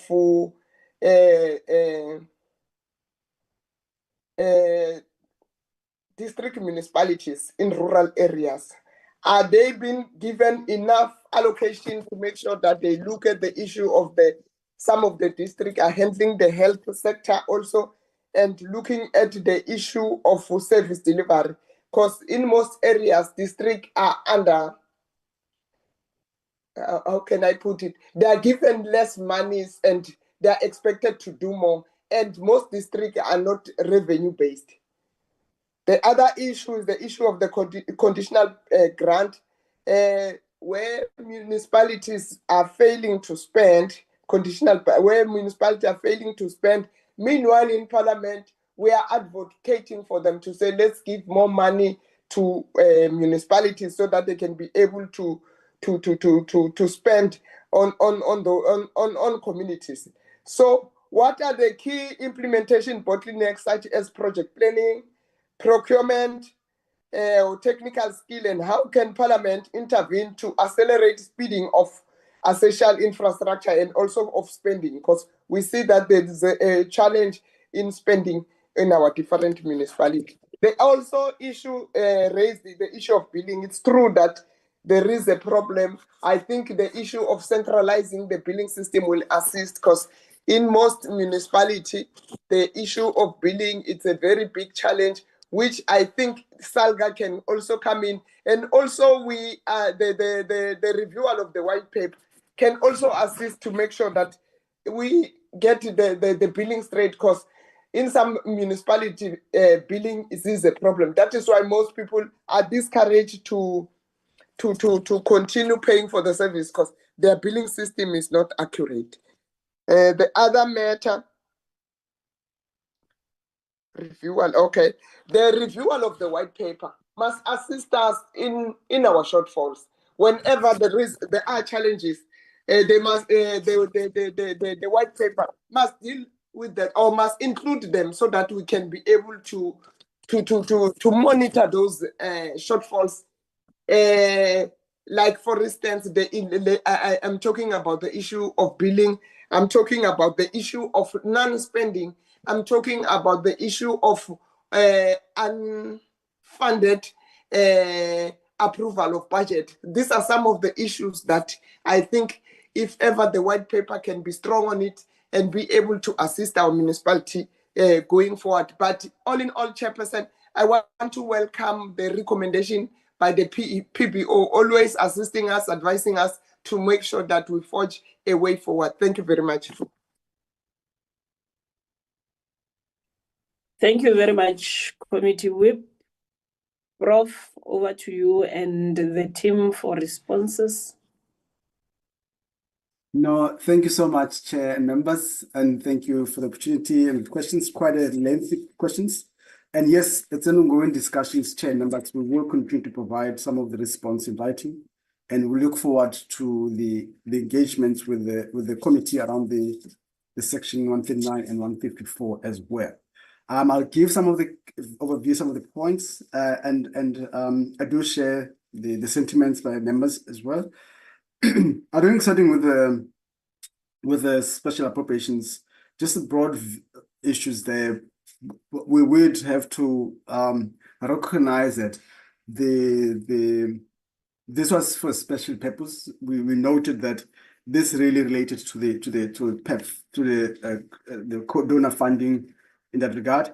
So it probably be easier to track where does this money goes to or what is intended for, because an assumption would that mean that there would have been program already in place which would have been allocated funds over the MTF for the years, and they're easy to track that, particularly in identifying where the money goes on as first. But secondly, you'll see in our presentation analysis of the brief of the bill, there's a lot of it going to conditional grants, and I think we've done a lot of work around conditional grants, and you've seen even Mukundi's session there on the conditional grants. We've always have concerns about conditional grants, but I think what is very helpful about this, it enables the committee to zoom in or to dive in deeper, and we support the committee that they have to dive in deeper into understanding this particular special appropriations, as it is long been coming, as we all know, the issues around the geopolitical tensions that are brought about by this. So it's easier in our view to go deeper into it. It's not just as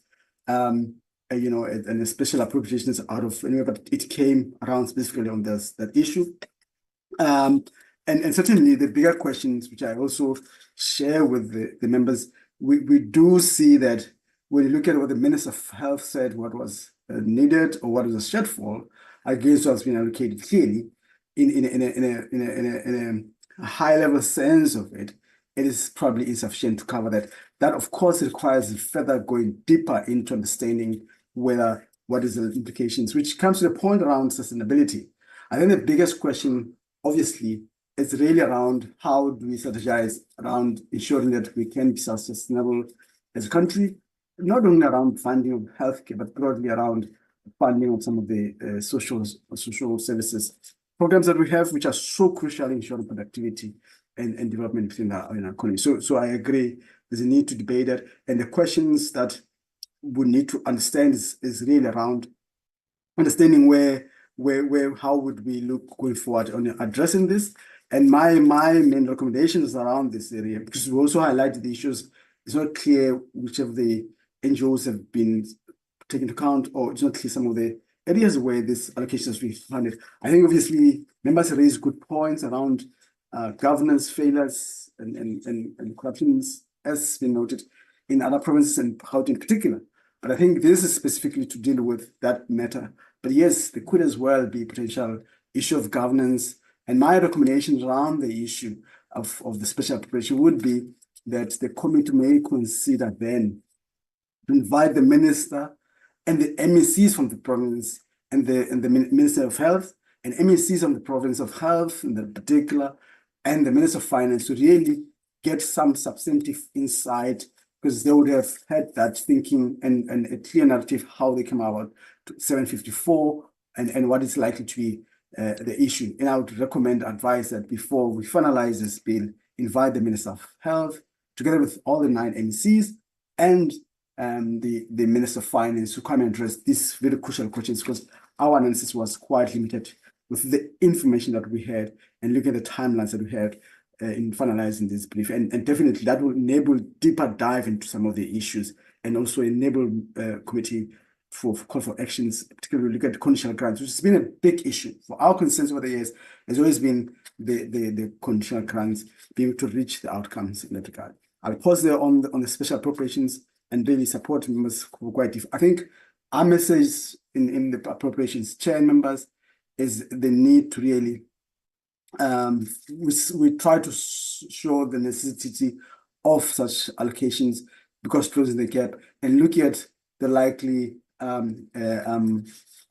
unintended consequences or adverse consequences if such funding is not extended. Of course, there are other issues in other functions, but I think our analysis will just focus on this specific matter where what will be likely effect if it doesn't, we don't see more funding. And it's a global issue as we've shown in our presentation. The issue around the local government, and then we were deliberately taking a broader view rather than focusing on the QE report, and really to stimulate this debate conversation from the committee itself, as members have come with a lot of points. And I want to start really, Chair, members, by, because you're correct, members are correct, Chair, members, that some of these things are recurring challenges that are faced by the sector. And I think, you know, when I was started, we need to have a debate, discussions about the local government fiscal framework itself, because it's quite mixed. Numbers are quite correct. We're quite mixed. Some of the municipalities are capable, largely inherently on where they are positions or where they are located. And yes, it's a mix of those issues that metros, you find that they are able to raise more revenue. In that regard, because the households in metros are often different from the households in the rural areas. And of course, there is the issue of capabilities of planning and technical capabilities that metros are able to garner than those in the rural or more smaller municipalities or more less urban municipalities and so on. And I think the evidence does show that importance mixed bag of leading to these issues. As Mukund was explaining some of the examples, empirical evidence that was presented at the conference, that municipalities at times decide to use consultants mainly because they can't afford to hire the technical. And I think that for me, Chair members, that raises a point we've said before. I've said it many times that we would need to have a short and medium term and long term strategy around resolving service delivery to local government, because that's a very, very important sector in our view.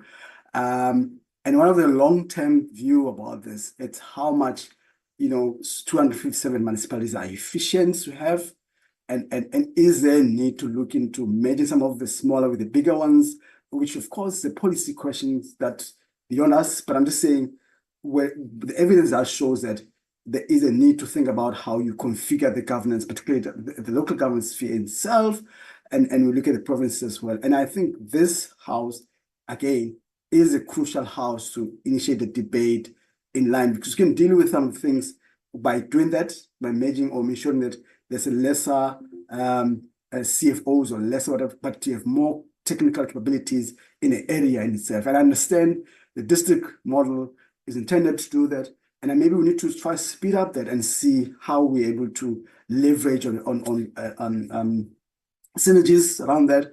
Otherwise, which also brings a debate around the provinces themselves, because a lot of skills capabilities are seen in the provinces. Maybe you need to have a lot of that being delegated to the local government, particularly those are in need of the resource, but also recognizing that some municipalities rural areas rely heavily on, they can't raise their own revenue, and how do you ensure that no matter how much skills you can bring in, the households patterns in the geographical area means there will have to be a lot of contingency updates, policy update in that regard. And I think that's more a broader policy issue, which in my view would overarch these discussions around how do we ensure that the local government can deliver on it in sense. And that really talks about looking forward, because whatever we do globally, municipalities, we need to really invest a lot in the space where, what kind of service we wanted to be delivered. There's so much that the municipalities deal with, which are modern related issue of climate change. Municipalities sit with a big problem of infrastructure decay, largely because of climate change. And that discussion has not come in yet in the fiscal framework of the local government. We're still scrabbling with just a simple getting the basics right. And that really requires this House to invest a lot of time in addressing some of these matters in particular. I want to pause there. The point about trade-offs, you always have trade-offs. Sorry, let me pause there and let the colleagues come in. I also allow later on the Prof. Mohammed to come in and also give inputs. Busi, do you want to start? And then we can give Mkundi to also come in. Come in, Busi. Yes, Thanks. I'm here.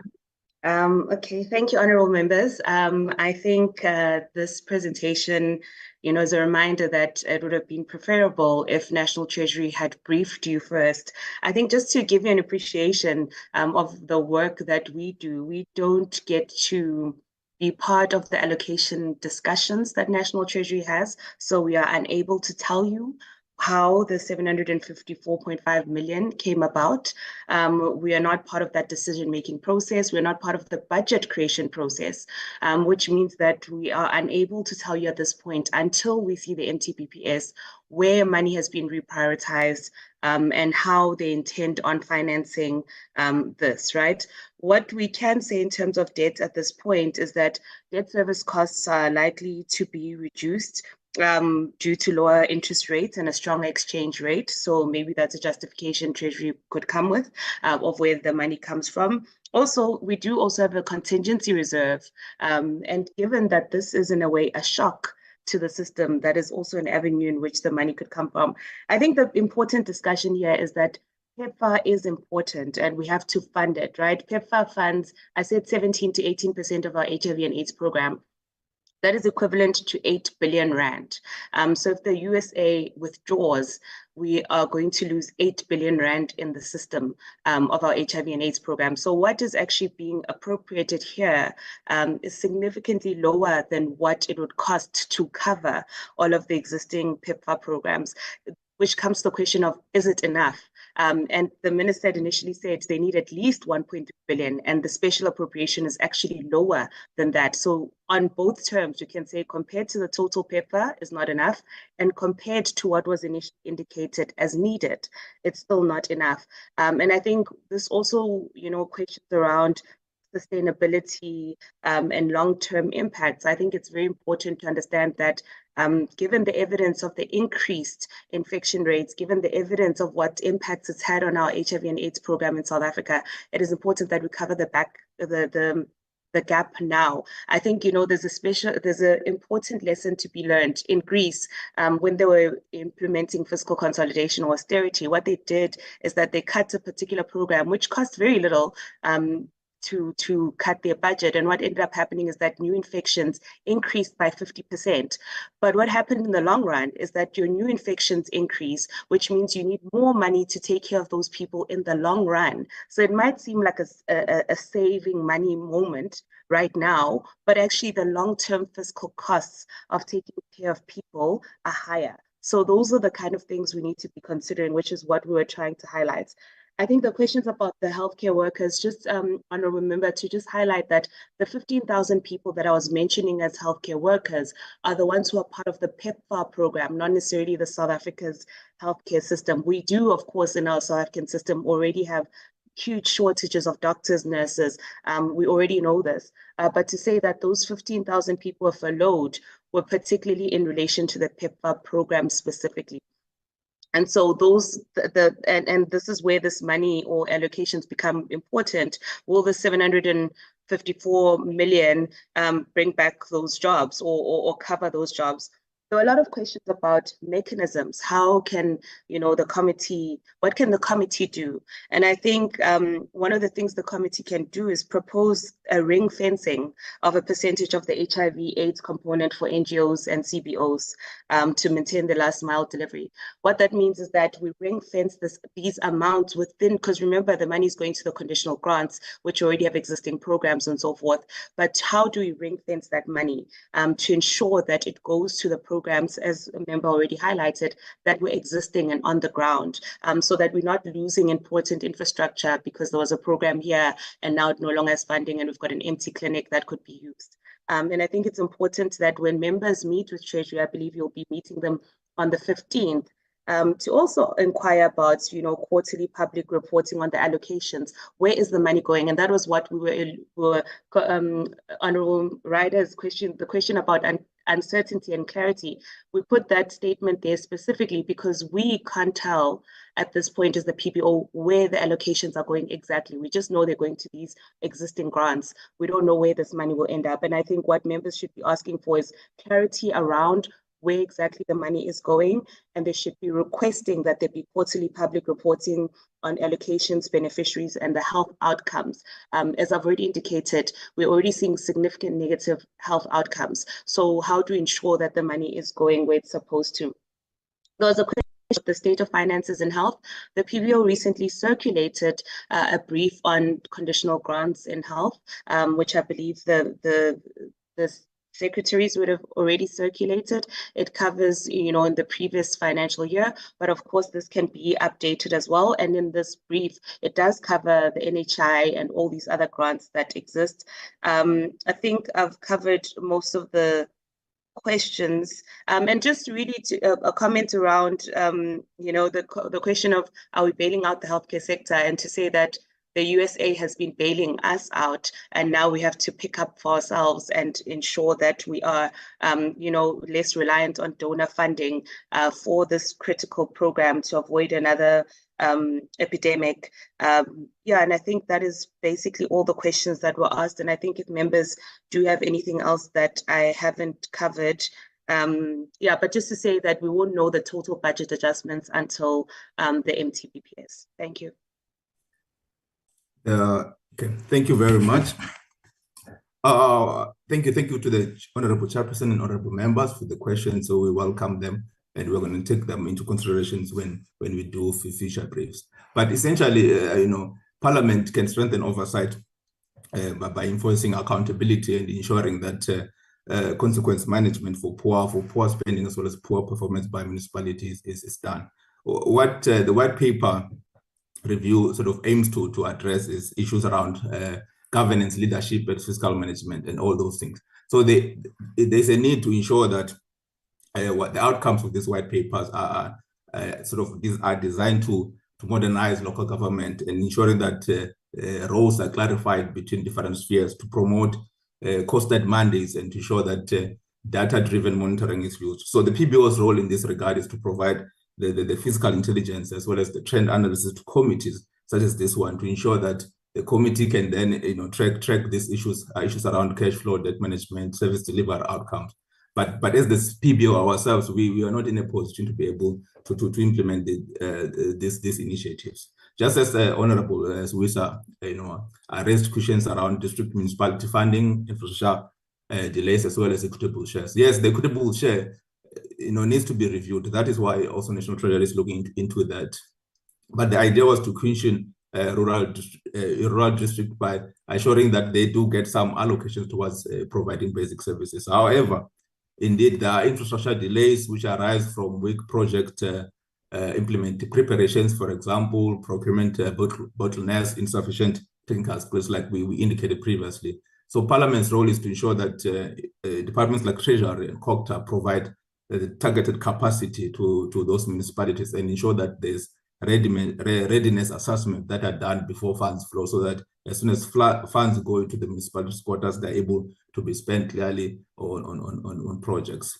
Yes, there's our concerns, like she raised, about the capital budgets and conditional grants that are being underspent, which lead to structural delays in infrastructure. So oversight should be able to push municipality to maintain project pipelines to ensure that funds that need to be reinvested in infrastructure is done, and also to ensure that National Treasury and AGSA recommendations are then implemented by this municipality. Just as Honorable Ryder raised issues around revenue collection, I think tariff reforms and ESCOM-NESA relationship and unfunded. Yes, most metros, like my director indicated, outperform smaller municipalities due to them having billing systems.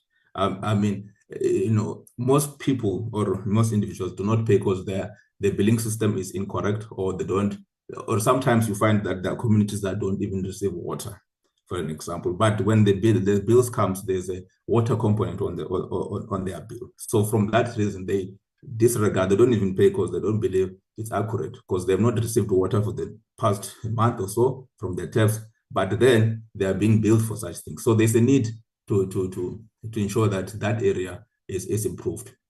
So Parliament should insist on credible budgets approved only if fully funded, as required by the Municipal Finance Management Act. So they should also strengthen the interface between ESCOM. I do agree that there's a need for NESA to appear before this committee so that they can be able to provide such details that the committee requires. Just when I move on to what Honorable Brace identified, issues around fiscal irregularities, as well as concerns around the DDM model, as well as the interventions themselves, the Section 139 intervention. Yes, the district development model, must also come up with a concrete accountability to ensure that there's alignment of budget capacity, as well as measurable performance across all spheres. The Section 139 interventions alone cannot, fix distress unless they are followed by clear recovery plans, leadership reforms, post-intervention monitoring. The PBO, can only advise this committee to intensify oversight through structured reports and also, calling the necessary departments such as Treasury and Copter to be able to account to such things. So the study that we did, the Section 139 interventions, showed that there's repeat failures due to, like I indicated, political interference and weak fiscal management. Parliament should therefore track recovery indicators such as cash flow restorations, audit improvements, and all these things to be able to keep an eye on what is happening in that regard.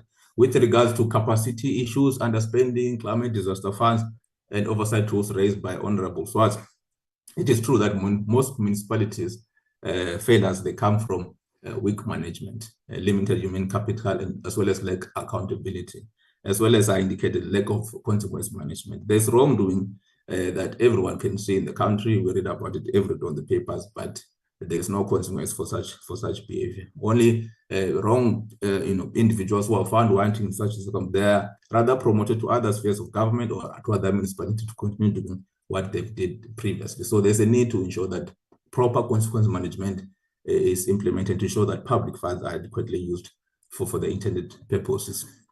With regards to the issue about ring fencing, so does the PBO support the ring fencing of funds to metro services? Yes, well, ideally, the PBO does see the need to reinvest funding to infrastructure back, but to reinvest, there also it will also cause other additional issues, as I've already indicated during the presentation, that if funding from water and electricity is mainly reinvested in those areas, then there's going to be issues with other non-revenue areas that do not. So we as the PBO, we are highlighting all these issues so that this committee is aware, and then when the necessary departments like National Treasury appear, they're able to pose these questions to ensure that all these things are taken into account, just like similar issues that were raised by Honorable Major, as well as the issues around why the PBO is only coming up with this report at this time of the financial year. Well, this previous financial year, we've introduced quarterly reports that we produce and distribute, quarterly municipal brief, to be able to address such issues. So we identify that a municipal sphere is quite critical area of service delivery. So we have introduced such bills. We do produce them. So we just, it's just a matter of us improving our communication with the Secretary to ensure that once these briefs are ready, then they are then distributed to the committee, to the various committees, so that they are aware, and then they can ensure that proper oversight is exercised over affected municipalities. I think finally there's also an issue about that came from Honorable Numalo, raising issues around district allocations, grant spending, and billing, and all those things. District municipalities rely heavily on transfers because they lack direct revenue basis. Persistent government grant underspending also arises from the same issues that we've been mentioning. Everyone is aware of the issues that affect the municipality, but the question is what can be done about it. So I think a committee like this one is the one that is empowered to be able to enforce that consequence management and accountability to ensure that municipalities have got correct structural funding. This is why we're also highlighting that National Treasury on the other side is doing reforms for the local government fiscal sphere. On the other side, they are doing trading services. On the other side, there's also white paper review. So all these processes, there's a need for an alignment of this process so that they can talk to each other. Because if there's no alignment, then it's gonna, in the long term, like we have already indicated, it's gonna cause more issues. So it means problems that are funding issues that we are seeing currently are still gonna reoccur because these processes seem not to be consistent. Just in closing, I also wanted to raise another issue regarding revenue with rural municipalities. There's an issue that has been identified. You'll find that properties or rural municipalities don't raise property rates, for an example. But when you go to those areas, you'll find that, for an example, we find that people are moving to traditional owned or areas are under traditional leaders, and then they go and settle there. But they need the infrastructure service from the municipalities without them paying for municipal service. So those are other avenues that a committee like this can also, overlook to see what can be done to ensure that that revenue that can be earned how can it also be, how can there be regulations and policy to ensure that that revenue actually goes to municipalities. Thank you very much. Thank you so much, colleagues. Just some of the few points I wanted to emphasize as well, Chair and members. I think the first point also, I want to emphasize that around the monitoring evaluation, as the Chair was also raising earlier, we are trying. Let me let Siraj come in. Okay, let me let Siraj come in before I read some. Siraj, come in. Sorry. No problem. So I think that Busi and Mukundi did a really good job and comprehensive job answering and covering many of the questions and concerns. I just wanted to come in on two issues. The one is Mukundi, I think, correctly spoke about the need for professionalism and consequence management. But I think as a committee involved with oversight, we need to think about a systemic nature of the problems, whether it's underspending, whether it's fraudulent activities and corruption, whether it's wasteful spending, and whether we actually have the abilities to manage that level of consequence management, but also whether consequence management is the only solution. And when a problem is as systemic as we have in South Africa, I think we need to look at the broader socioeconomic system or arrangements, the levels of inequality and unemployment, and then what it means to have underfunded local governments through them requiring them to raise so much of their own share of revenue over such a long period of time, and the impact that's had on morale and professionalism and other things that then affects ability to spend, but also then I think leads to governance issues. So I think we need to start thinking about systemic problems from a more systemic aspect. And I think there are institutions in national government, SALGA, the FFC, and to some extent the PBO that maybe could get involved in sort of helping the committees think through these kind of broader issues and what that means for oversight. The second issue is something I think Busi dealt with well, but I think that I just wanted to come back to is when we're thinking about, whether it may be corruption or uncertainty in terms of the PEPFAR money and what's going to happen with that, I think, and also I think one member raised concern with, the level of government debt and the deficit. I think we really have to think about the role of government and government spending as different from businesses or households in terms of the public good. And when it comes to an epidemic or the possibility of what was an epidemic becoming again an epidemic and affecting not only a household or community, but spreading throughout the country, and the problems we've had with HIV/AIDS and the high infection rates, we need to think about what is the cost of not spending. And the PBO has raised this with regard to many of the issues we talk about in terms of a polycrisis, the interrelated issues that affect our communities and the need to build resilience there. And it may be worth not having a government budget surplus. It may be worth increasing the debt if we are able to curtail the problems that are linked to this reduction in PEPFAR money, and stepping in into a breach where there is uncertainty and not knowing what's going to happen and not knowing how much money will be spent in the future. And I think the Minister of Finance's approach of saying, well, we need to spend so much money, let's have a special appropriation of this much, is the correct approach. And Busi was saying that we're not part and privy to these discussions, and that the committee needs to actually get more certainty and understanding from National Treasury and the Health Ministry and departments on these issues. But I think, broadly speaking, in this kind of emergency, where you need to step in, I think it's important for governments to play that role, because the market or anybody else isn't really going to play that role, and the NGOs need that kind of support too. Thank you very much. Thank you so much, Raj.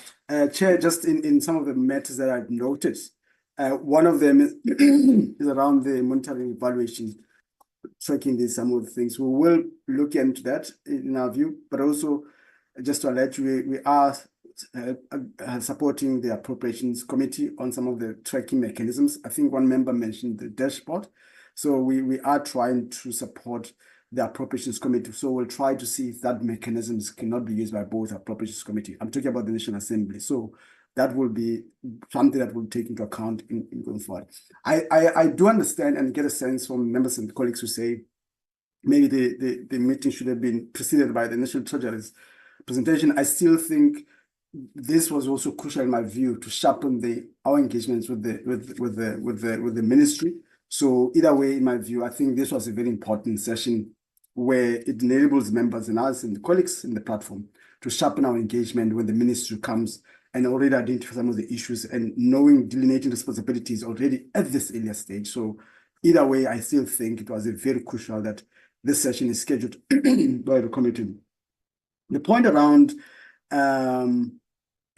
ring fence, it's a very interesting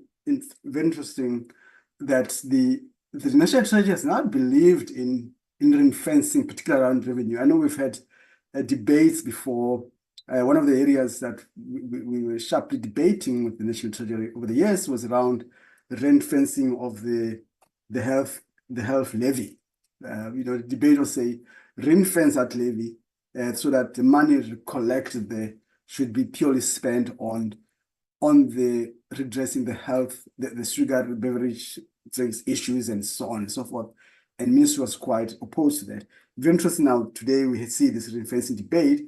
The concern around ring fencing is always the question of how targeted it is or how guided it is, or how, is it really addressing the issue? Because ring fencing in its own, yes, it sounds good, but what is the real issues of municipalities not being able to deliver on the services? Is it purely that they're using the money that was meant for services for other purposes? Maybe that's the real, but what's the real root cause? So I think the debate for me is really to address that, is this ring fencing going to address the issue? And there isn't evidence, in my view, that shows that it's easier to ring fence, but why is the municipality using the money for service delivery for other reasons? Is it the issue of fiscal framework not really enabling them, or lack of capabilities and so on? So maybe ring-fencing should be supplemented by other addressing the structural issues as we've raised out within the sector itself. And for me, it's not a silver bullet. We need to be careful, particularly there's debate around it, addressing the structural issues in the municipalities. And then I think section 139, 34, generally it doesn't work, as we've seen in the ideas, largely because of issues, external factors around that. And also the way it's been implemented over the years, it's sort of a hit and run type of thing in many instances, but it still remains relieve some of the gaps that were there in place. But of course, Mukundi mentioned issues around capacity, but also around the issue of political interference, whatever that means. But I'm just saying, our evidence does shows that the issue of structural challenges facing municipalities beyond just poor governance will remain. The issue of lack of capacity, the issue of households' ability to deliver on service, but also the fact that some of the areas are, and this brings me to my original point when I was answering initially, to say we would have to have a medium-term, long-term issues to resolve in this, and one of them should be about thinking how do you merge some of these municipalities, or ensuring that you get better synergies around merging some of the municipalities, or synthesizing both municipalities and provinces over a long-term period. And I still think this house has a very crucial role to play in that regard. I think these are all the matters that I wanted to highlight here, and we really thank you so much. If there are any other issues, we'll raise them in writing. Thank you so much, members. I think we have to start this. Thank you so much once more.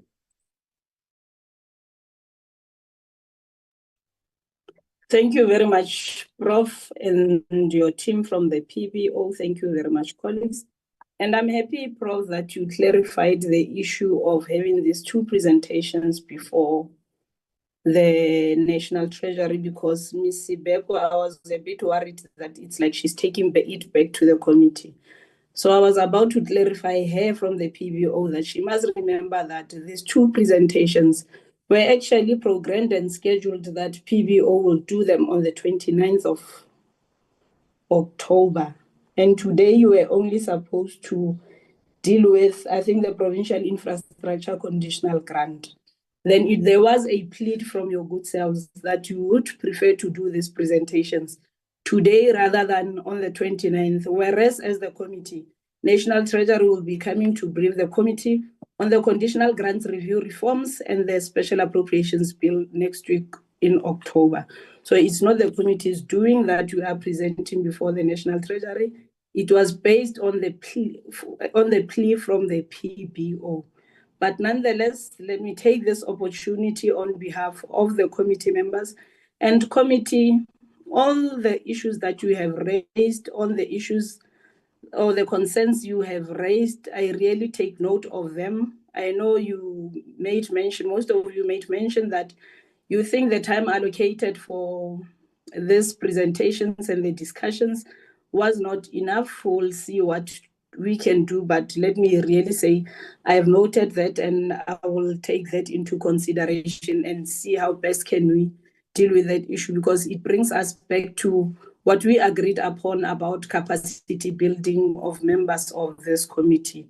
These are the issues that we really need to take to heart, so that when we go and do our oversight, we are better equipped with information and we know exactly what we are referring to.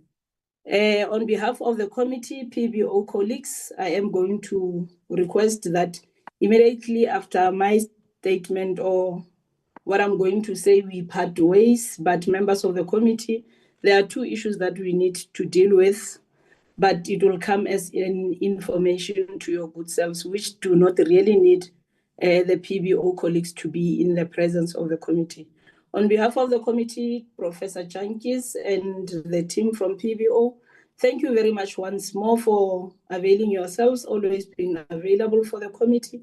And it really is comforting to be working with your good selves, because we know each and every time when we request your assistance, even myself, sometimes when I come to you individually for consultation on some of the issues, you always avail yourself. We really appreciate those efforts and will not take them light. Thank you very much. And this brings us to the end of the item where PBO were presented. Thank you very much, Prof. and the colleagues from PBO. Thank you so much, Chairperson. Much appreciated. Thank you.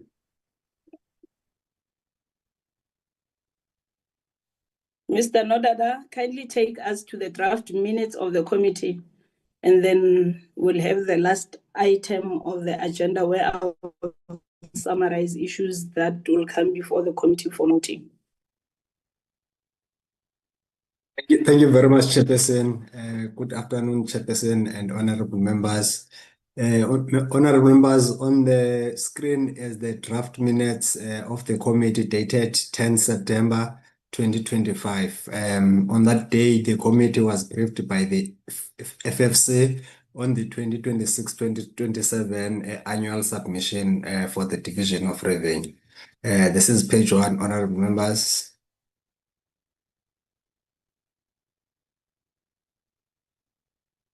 Attendance register.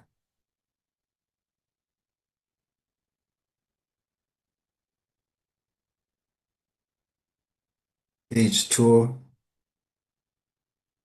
Attendance register of the team FFC led by Dr. Mbava.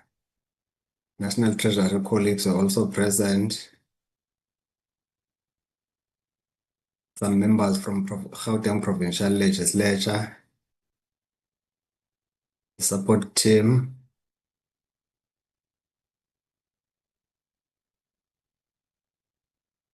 Introduction, honorable members.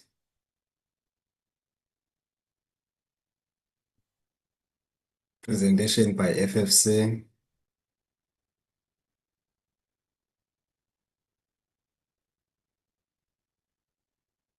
Page 4.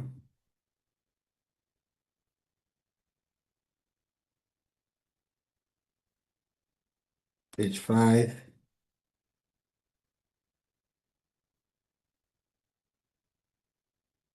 Page 6.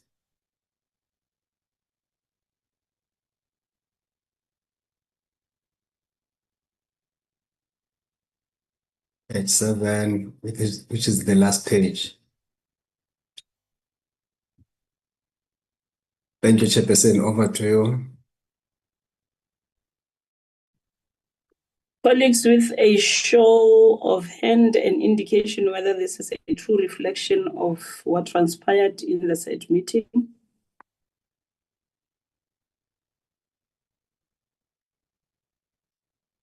Honorable Numalo. Thank you very much, and my greetings to your good self and all the members.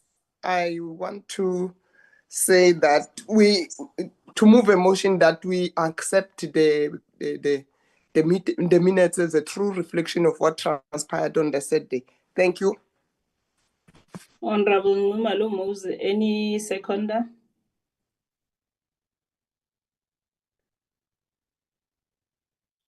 Any seconder, Chairperson, colleague? myself, Paul John Swart will second. Honorable Swart seconds. The minutes are duly adopted. Colleagues, there was a request from Honorable Brits that he will be leaving the committee at 12:30 because he had another appointment.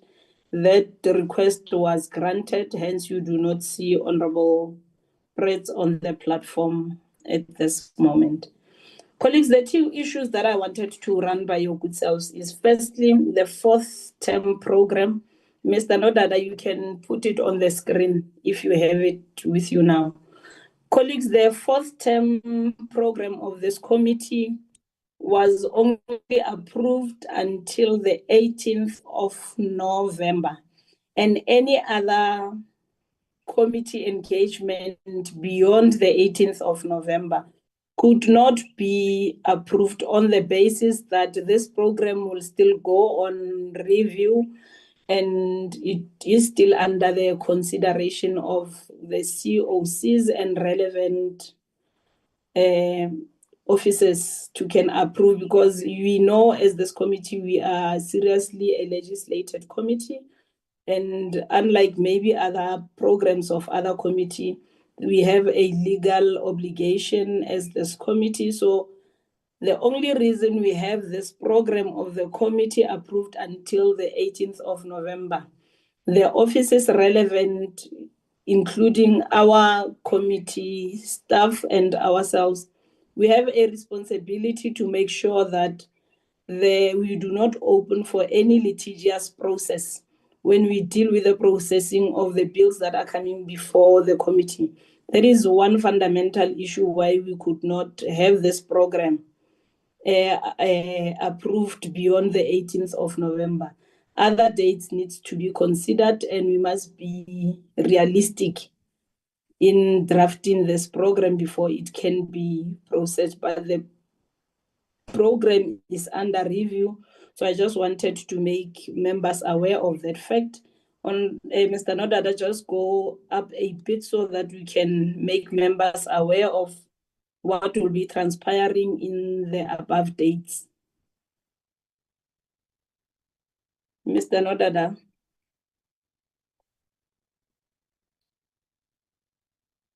Just quickly take us through, Mr. Nodada, as what will the members be expecting from next week until the 18th of November. Thank you very much, Chairperson. Am I audible, Chair? Yes, you are. Oh, thank you very much, Chairperson and honorable members. Honorable members, this first meeting which is highlighted is the meeting that we have just had today with the PBO. So the next meeting is next week with the National Treasury. National Treasury will be briefing the committee on conditional grants review reforms as they proposed or as they are being implemented now. So they will update the committee on this part. Hence, we phrased this agenda item this way. The second agenda item, the National Treasury will brief the committee on the special appropriation bill.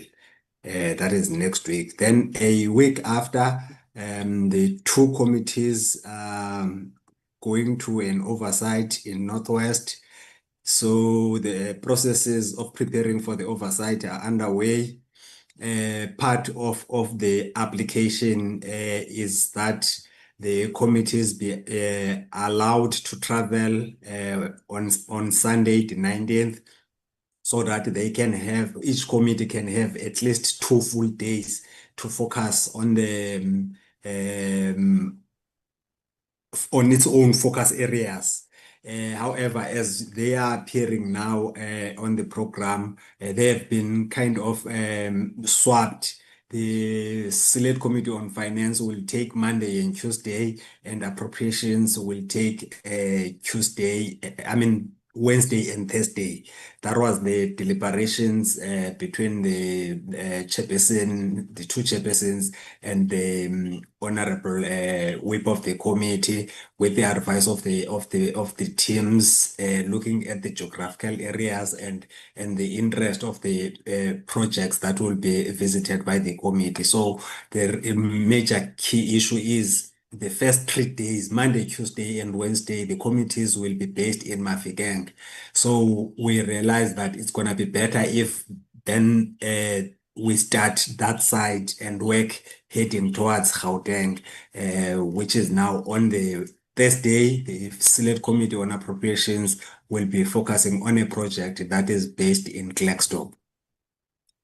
And then the following week, on the 29th, a week after the oversight visit, then the PPO will come back again and brief the committee on the assessment of infrastructure conditional grants to municipalities with the time period from 2021-2022 financial year to 2023-2024 financial year, and also brief the committee on capacity building conditional grants to municipalities.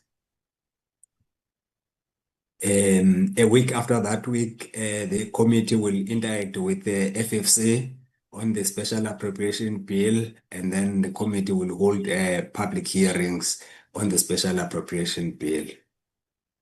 Then we start the MTBPS processes with effect from the 12th of November. The first meeting will be lock-up session. Then after that meeting, the minister will present his statement. Then the next meeting will be either on Thursday. We put Thursday or Friday because the four committees must convene in a joint meeting.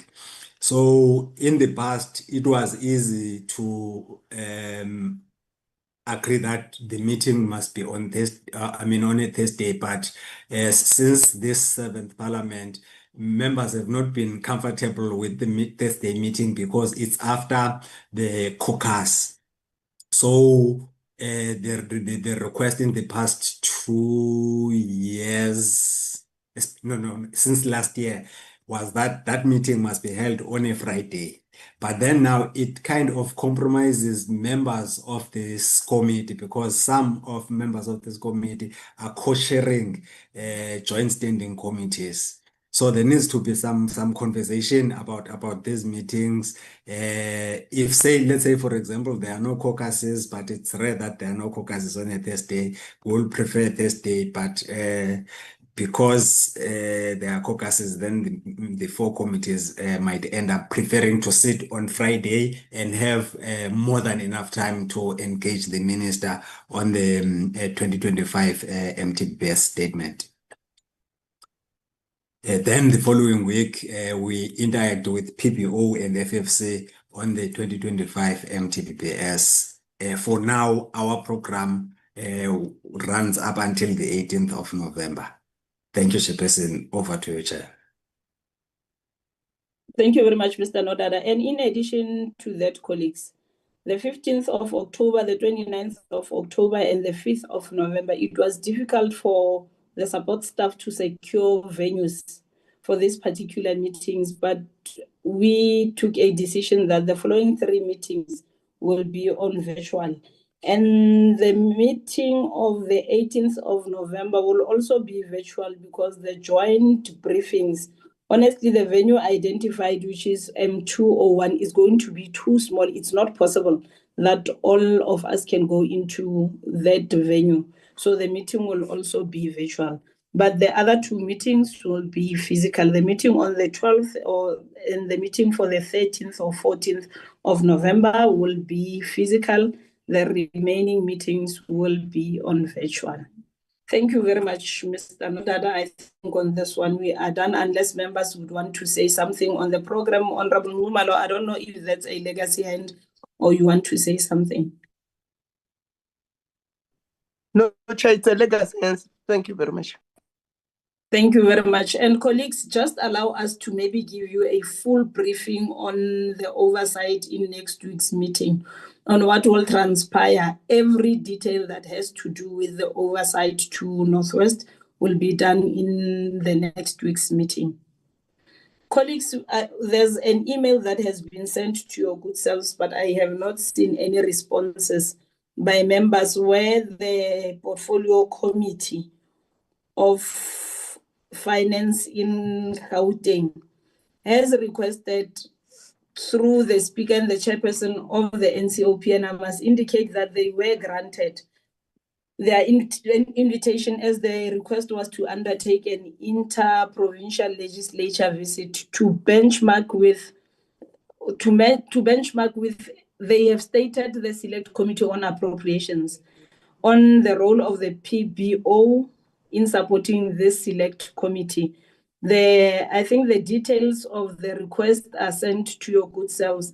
And I know it's difficult for members to attend these meetings on the 17th, but it's just a bilateral. It does not have any much of a bearing on the work that we do as a committee. The meeting is suggested to take place on the 17th of October, which is next week, Friday. So members will indicate whether they will be available or they will not be available. But myself, as the committee chair, I will avail myself to represent the committee in that engagement.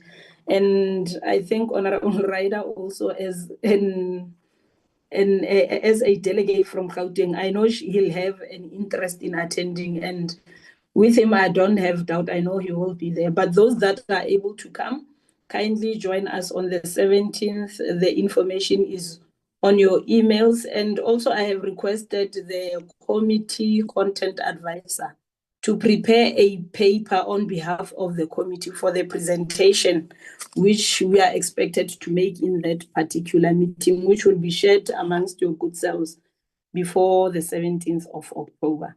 That's all that I wanted to run through the committee members. Is there any member that would like to say anything on the proposed visit from Gauteng Portfolio Committee on Finance?